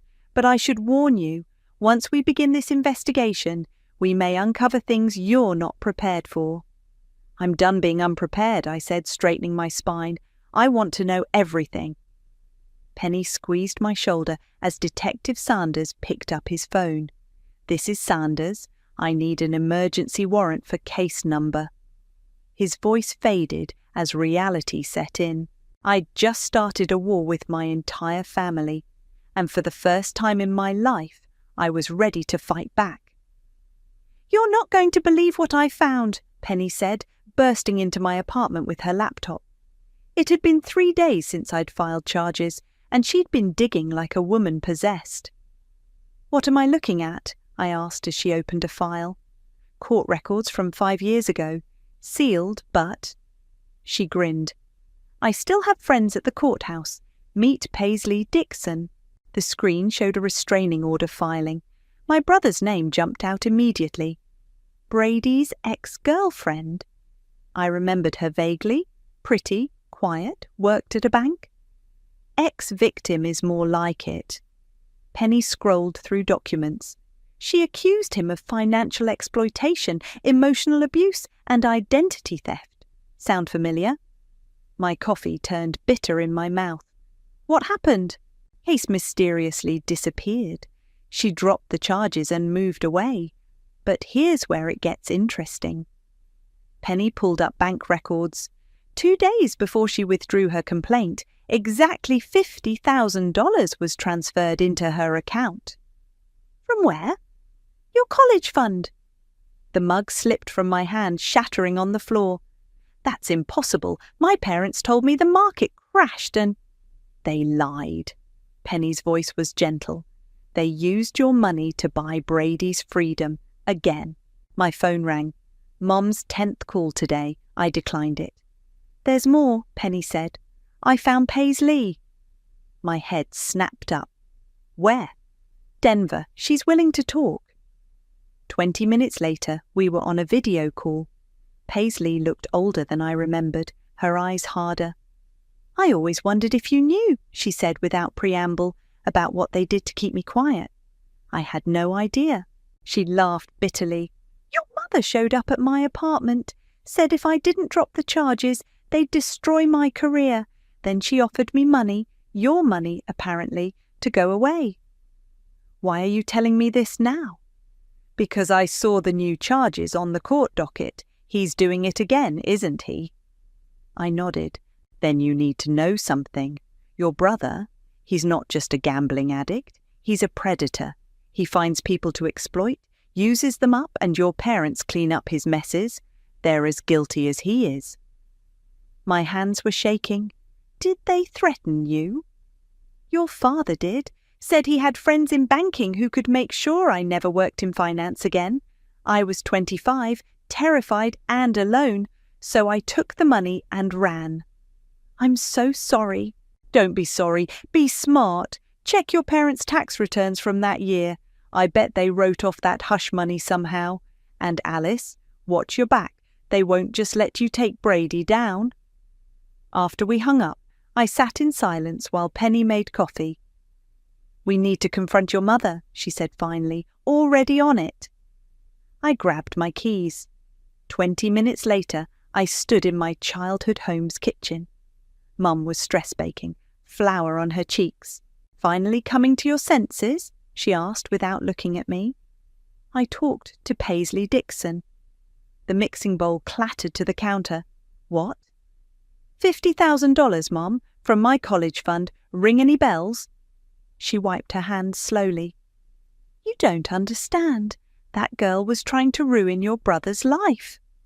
By reporting exactly what he did to her, what he's doing to me now. It's different. You're family. That makes it worse. I slammed my hand on the counter. You took my future to protect him, just like you're trying to do now. We did what we had to do. Her voice turned cold. To protect this family's reputation. What about protecting me? She turned away. You were always stronger than Brady. You could handle it. The truth hit me like a physical blow. You sacrificed me because I could take it. Someone had to be the responsible one. I pulled out my phone and played the recording of our conversation. Her eyes widened. What are you doing? Being responsible, I said, sending the audio to Detective Sanders. And Mum, I'm just getting started. Her face went pale. You wouldn't. Watch me. I'm done being the family sacrifice. I walked out, ignoring her calls behind me. In my car, Penny was waiting. How'd it go? She admitted it. I got it recorded. I started the engine, but something feels wrong, like we're still missing pieces. Well, Penny said, opening her laptop, let's see what else your family's been hiding. I found access to their cloud drive, and there's this interesting spreadsheet from your father. I pulled out of the driveway, leaving my mother's frantic figure in the rearview mirror. The truth was unravelling, and I was done trying to stitch it back together. Holy shit, Penny whispered, staring at her laptop screen. We were parked outside a coffee shop, reviewing the files from my family's cloud drive. Alice, look at this spreadsheet. The document was labelled Family Financial Records 2005-2010. At first glance it looked innocent enough, just columns of numbers and dates. Then I saw my social security number. Why is my SSN linked to all these credit card accounts? I leaned closer. I didn't open these. Penny's fingers flew across the keyboard. These are old accounts, opened when you were 17. The spending patterns are weird. High-end electronics, gambling sites, sports betting. That wasn't me. I didn't even have a credit card until college. No, Penny said grimly. This was your father. He used your social security number to open credit cards when you were still a minor. My stomach lurched. That's identity theft. It gets worse. Look at how the debts were paid off. She highlighted a column. Monthly payments from your trust fund, the one your grandmother left you. The coffee I'd just drunk threatened to come back up. How much? Over those 5 years, Penny calculated quickly. Around $40,000. My phone buzzed. Detective Sanders. Alice, we need to talk. Can you come to the station? 20 minutes later, we sat in his office while he reviewed the spreadsheet. This explains a lot, he said finally. We've been tracking Brady's financial history, and there's a pattern of identity theft going back years. But this, he tapped the screen, this is new. Will it help the case against Brady? It's bigger than Brady now. This is systematic family financial abuse. Your father could face serious charges. A knock at the door made us all jump. A young officer stuck his head in. Detective, you need to see this. Sanders read something on the officer's phone, his face darkening. Alice, did you drive here? Yes, why? Someone vandalised your car and left this. He handed me a photo of my car, windshield smashed with a note stuck under the wiper. Drop it now or you'll regret it. Penny grabbed my arm as I swayed. That's a threat. We'll need to document everything, Sanders said, already reaching for his phone.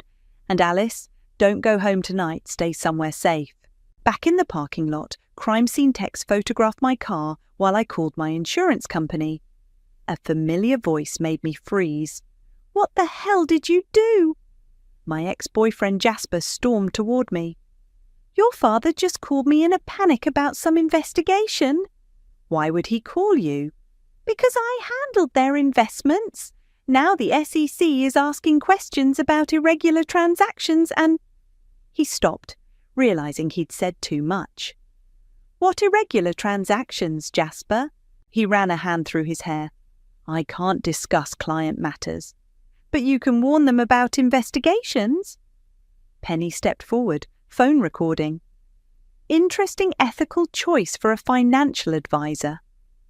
Jasper's face went red. "This is none of your business." "Actually," Sanders said, appearing behind us, "it is. Sir, I'm going to need you to come inside and make a statement." As officers led Jasper away, my phone lit up with a text from an unknown number. "You think you know everything? Ask about the offshore accounts. Paisley." I showed it to Penny. She was already typing. "Offshore accounts. Wait. Look at these transfers from your dad's spreadsheet. They all route through the same bank in the Caymans." "Can you trace them?"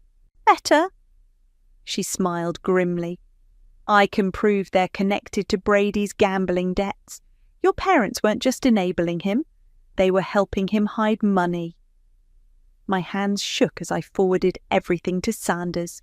This wasn't just about my stolen IVF fund anymore. This was decades of financial abuse, lies, and crime. "Alice," Penny's voice was gentle, "there's something else. These trust fund withdrawals, they're still happening. Your father's still using your identity." I watched the crime scene text dust my car for fingerprints, the threatening note now in an evidence bag. Years of being the responsible one, the strong one, the one who could handle it, all while they stole from me, lied to me, used me. "Send everything to Sanders," I said. "Every transaction, every account, every lie. I want it all on record." "They're your parents," Penny reminded me softly. "So," I replied, watching Jasper being escorted to a police car. "They're criminals who happened to raise me, and it's time they learned what real consequences feel like." My phone buzzed again. Dad this time. "Whatever you think you know, stop digging. Some things should stay buried." I showed Penny the message. She smiled dangerously. "Should we show him how wrong he is?" "Yes," I said, walking toward the station. "Let's bury them instead." Brady looked smaller somehow, sitting across from me in the police station's interview room. His designer shirt was wrinkled, his usual swagger replaced by nervous fidgeting. Detective Sanders stood in the corner while Penny sat beside me, phone recording. "Why'd you do it?" I asked simply. "Come on, sis. You know how it is. I got in deep, needed cash fast." He tried his familiar charming smile. It felt hollow now. $50,000 deep? "Look, I was going to pay you back. I just needed time." "Like you paid back Paisley?" His face changed, charm vanishing. "She told you about that?" "She told me everything. The threats, the blackmail, how Mum and Dad bought her silence with my college fund." "You don't understand." He leaned forward. "I was protecting the family." "By stealing from me? Again? At least I was trying to do something with my life, while you're just," he gestured dismissively, "living this sad, childless existence. What's the point of all that money if you're not even building a real family?" The room went deadly quiet. Even Sanders shifted uncomfortably. "Say that again," I said softly, "about my sad, childless existence. You know it's true. Mum and Dad talk about it all the time, how you're wasting your life chasing this baby dream instead of finding a husband. At least I was using that money for something. Like gambling? Like business opportunities? Those guys I owed money to? They have connections. If you'd just kept your mouth shut. They were loan sharks, Brady. They were investors!" He slammed his hand on the table. "But you had to go running to the cops like always. Little Alice, so perfect, so responsible. You know what? You deserve to have that money taken. Better than wasting it on some test tube baby." I stood up so fast my chair crashed backward. "Detective Sanders, I think we have enough." "Wait, what?" Brady looked between us, realization dawning. "You were recording this?" "We have everything we need," Sanders confirmed, nodding to the officers outside. As they led Brady away, he started yelling, "You can't do this! I'm your brother! Mum and Dad will never forgive you!" "Funny," I called after him. "I was just thinking the same thing about them." Back in Sanders' office, my phone buzzed with an alert from my fertility clinic's patient portal. Someone had tried to access my account. "They're getting desperate," Penny said, watching me reset my passwords. "Your parents must realize how much trouble they're in." Sanders hung up his phone. "That was the DA. With Brady's confession and the evidence of your father's identity theft, we're looking at multiple federal charges. They'll probably offer a plea deal." A commotion outside cut him off. My mother burst in. Mascara streaked down her face. "How could you?" she shrieked. "They're taking Brady to jail, and now the FBI is asking about your father's accounts." "Maybe you should have thought about that before using my social security number for fraud. We did that to protect you." "Protect me?" I laughed. "You stole my college fund, my trust fund, and now my IVF savings. That's not protection, Mom, that's abuse." "You ungrateful." She swung her hand toward my face, but Penny caught her wrist. "Bad idea," Penny warned. "Assaulting someone in a police station, not smart." Mum yanked her hand away. "You think you've won. You think exposing all this makes you strong." Her voice turned venomous. "You're nothing but a bitter, barren woman who—" "Officer!" Sanders called sharply. "Please escort this woman out." As they led her away, she turned back. "You'll regret this, Alice. You're destroying everything we built." "No, Mom, I'm just exposing what you destroyed." After she was gone, I checked my phone again. Another alert from the fertility clinic. Appointment cancelled. "They got into my account," I said numbly. "They're trying to stop my IVF treatment." Penny was already calling the clinic. "Hi, this is Penny Kennedy, attorney for Alice. We need to discuss unauthorized access to her medical records." Sanders touched my shoulder. "We can add this to the harassment charges." "But Alice, they're escalating. You need protection." I watched through the window as my mother was escorted out of the station, still screaming. My phone showed missed calls from my father, voicemails from relatives I hadn't spoken to in years. "They're not going to stop, are they?" "No," Sanders said honestly. "People like this, when their control is threatened, they get dangerous." "Then let's give them something really dangerous," I said, pulling up Paisley's number. "The truth." I hit dial, putting it on speaker. "Paisley, you mentioned offshore accounts. Tell me everything." The whistleblower website post went live at exactly midnight. By morning, it had over 50,000 views. I watched the view counter tick up while Penny paced my living room, phone pressed to her ear. "Yes, we have documentation for everything," she was saying. "Bank records, recordings, witness statements. No, we're not revealing our sources yet." My own phone hadn't stopped buzzing since dawn. Relatives, family friends, even my father's old colleagues, all reading the detailed exposé of the Warren family's financial crimes. "Local fire chief's family caught in multi-generation financial fraud scheme," read the first headline. More followed quickly.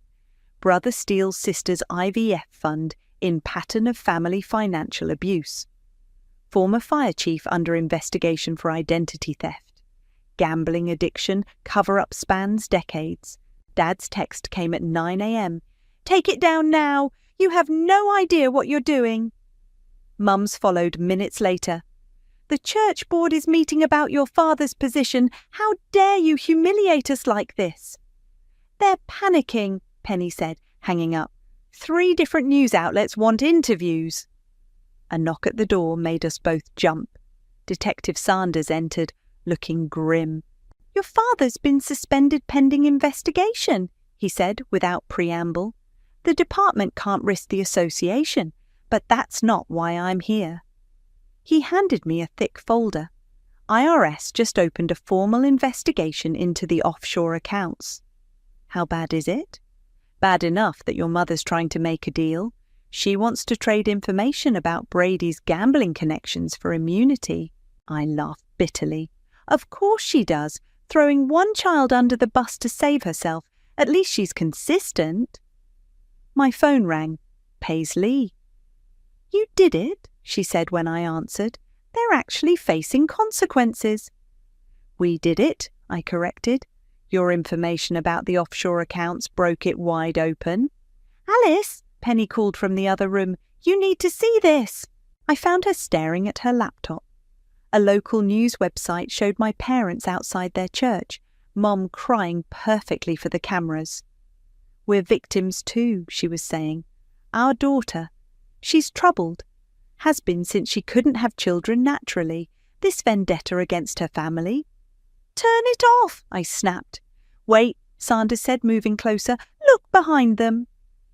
In the background, partially hidden by the church doors, stood my ex-boyfriend Jasper, talking intensely with my father. Zoom in on his hands, Sanders instructed. Penny did. Jasper was holding papers. Those look like account statements, she said. They're going to try to hide the money, I realised. Move it before the IRS freezes everything. Sanders was already on his phone. This is Detective Sanders. I need an emergency warrant. Another knock at the door. This time, a courier with an envelope. Miss Alice, your father asked me to deliver this personally.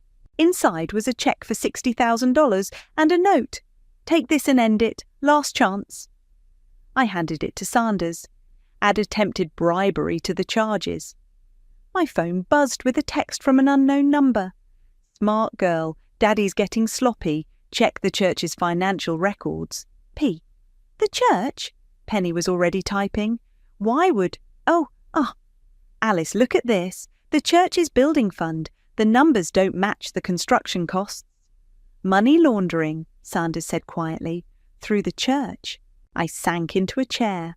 All those years of them acting so righteous, so perfect. The respected fire chief, the devoted wife, the charitable church leaders. While stealing from their own daughter, Penny finished. My phone lit up with another news alert.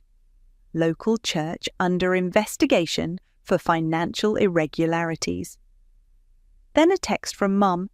Are you happy now? You've destroyed everything. I typed back, No, Mum, you destroyed everything. I'm just turning on the lights. Sanders cleared his throat.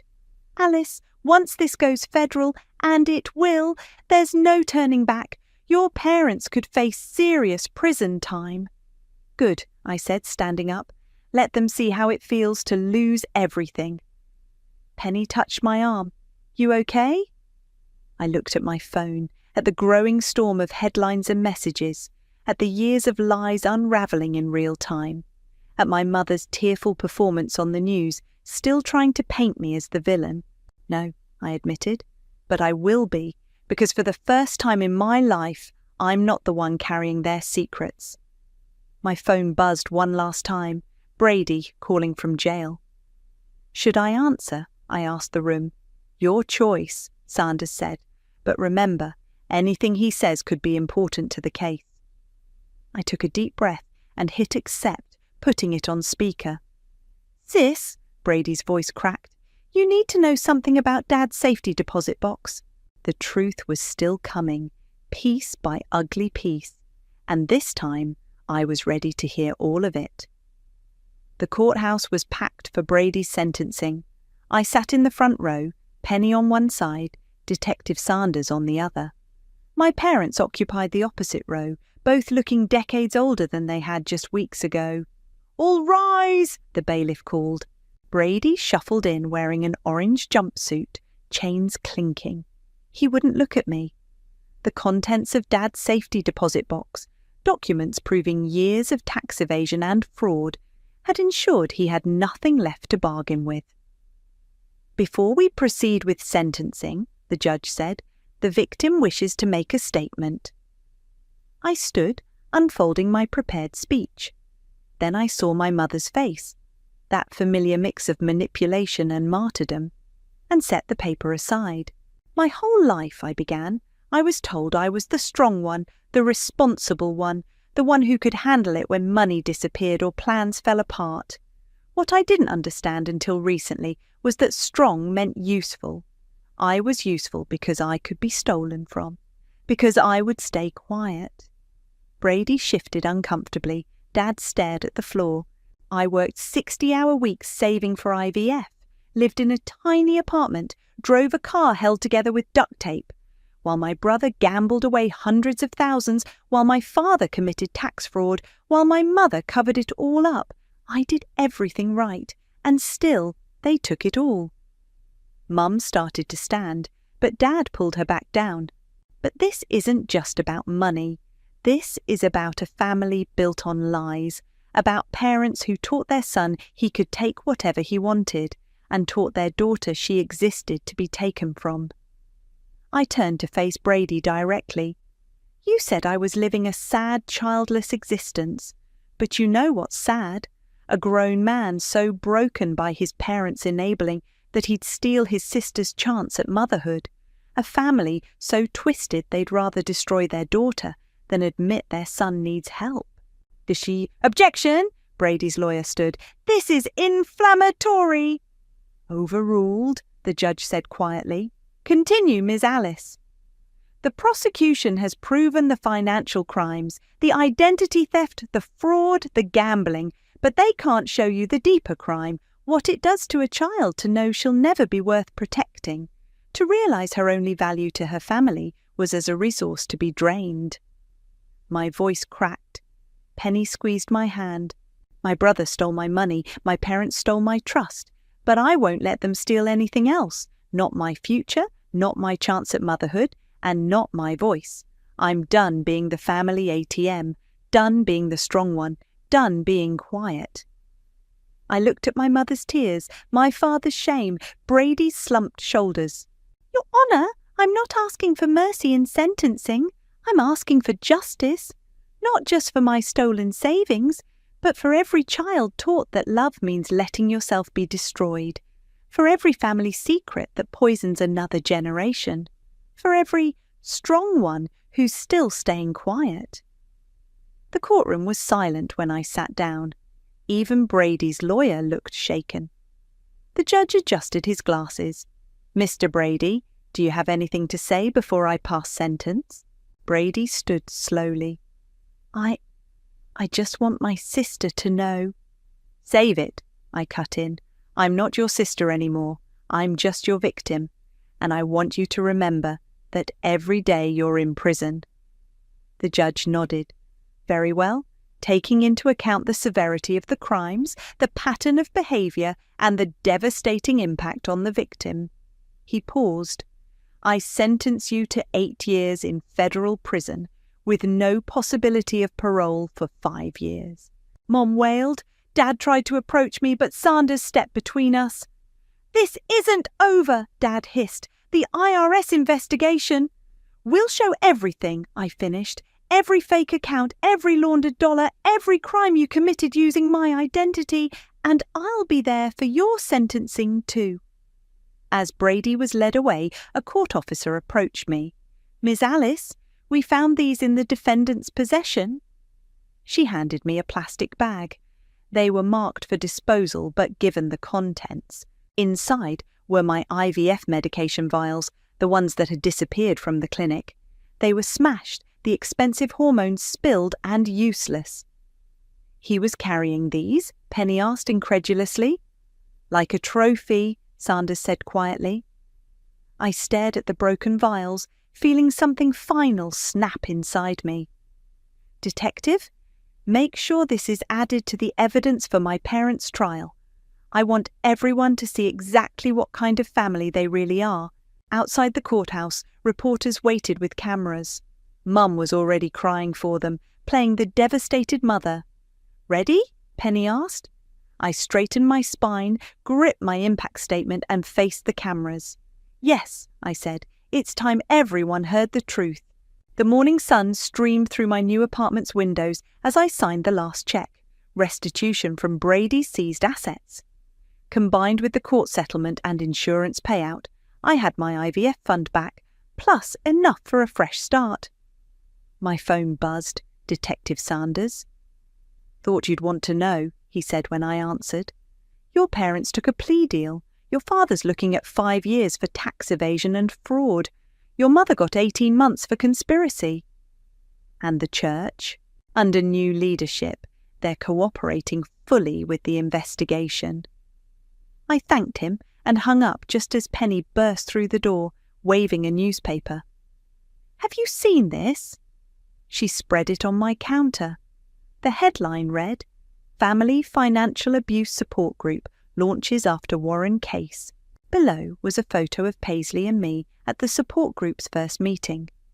We'd started it after dozens of people reached out with similar stories. Adult children discovering their parents' financial abuse, siblings stealing inheritances, families destroyed by enabled addiction. We're making a difference, Penny said softly. We are. I showed her my phone, an email from my new fertility clinic confirming my appointment, and I'm finally moving forward. Speaking of moving forward, she pulled out her laptop. Remember that whistleblower post? It's being turned into a documentary. They want to interview you. About family financial abuse? About survival? About fighting back? About... She was interrupted by another knock. Jasper stood in my doorway, looking uncomfortable. Alice, please, just hear me out. Why? So you can explain why you helped my father hide money? I came to give you this. He handed me a USB drive. It's everything. All the offshore accounts, all the transactions. I already gave copies to the FBI, but you deserve to know the whole truth. Why now? Because you were right about all of it, and because... He swallowed hard. Because when we were together, I knew what they were doing to you. I was part of it. I'm sorry. I took the drive. Get out. After he left, Penny examined the drive. This could help with the federal case. Forward it to Sanders, I said, turning back to my clinic paperwork. I'm done looking backward. My phone buzzed with a text from Mom. Please visit. We can still be a family. I deleted it without responding. You okay? Penny asked. Actually, yes. I looked around my new apartment. No more tiny studio, no more duct-taped car, no more sacrificing everything for a family that only saw me as a resource. I'm really okay. Good because... She pulled out one more surprise, a small gift bag. The support group pitched in. They wanted you to have this. Inside was a delicate silver necklace with a simple pendant, a phoenix. They said you showed them how to rise from the ashes, Penny explained. My doorbell rang again. This time it was a delivery. The package contained a single document, my mother's written confession detailing every theft, every lie, every manipulation. Her familiar signature looked shaky at the bottom. Guess she's trying to reduce her sentence, Penny observed. No, I said, reading the accompanying note. She's trying to earn forgiveness. Will you? I placed the confession in my filing cabinet next to Brady's sentencing documents and the restitution checks. Maybe someday, but not because they want it, because I choose it. My phone lit up with another message from the fertility clinic. Appointment confirmed. Beginning your journey? Penny hugged me fiercely. Ready to build your own family, the right way?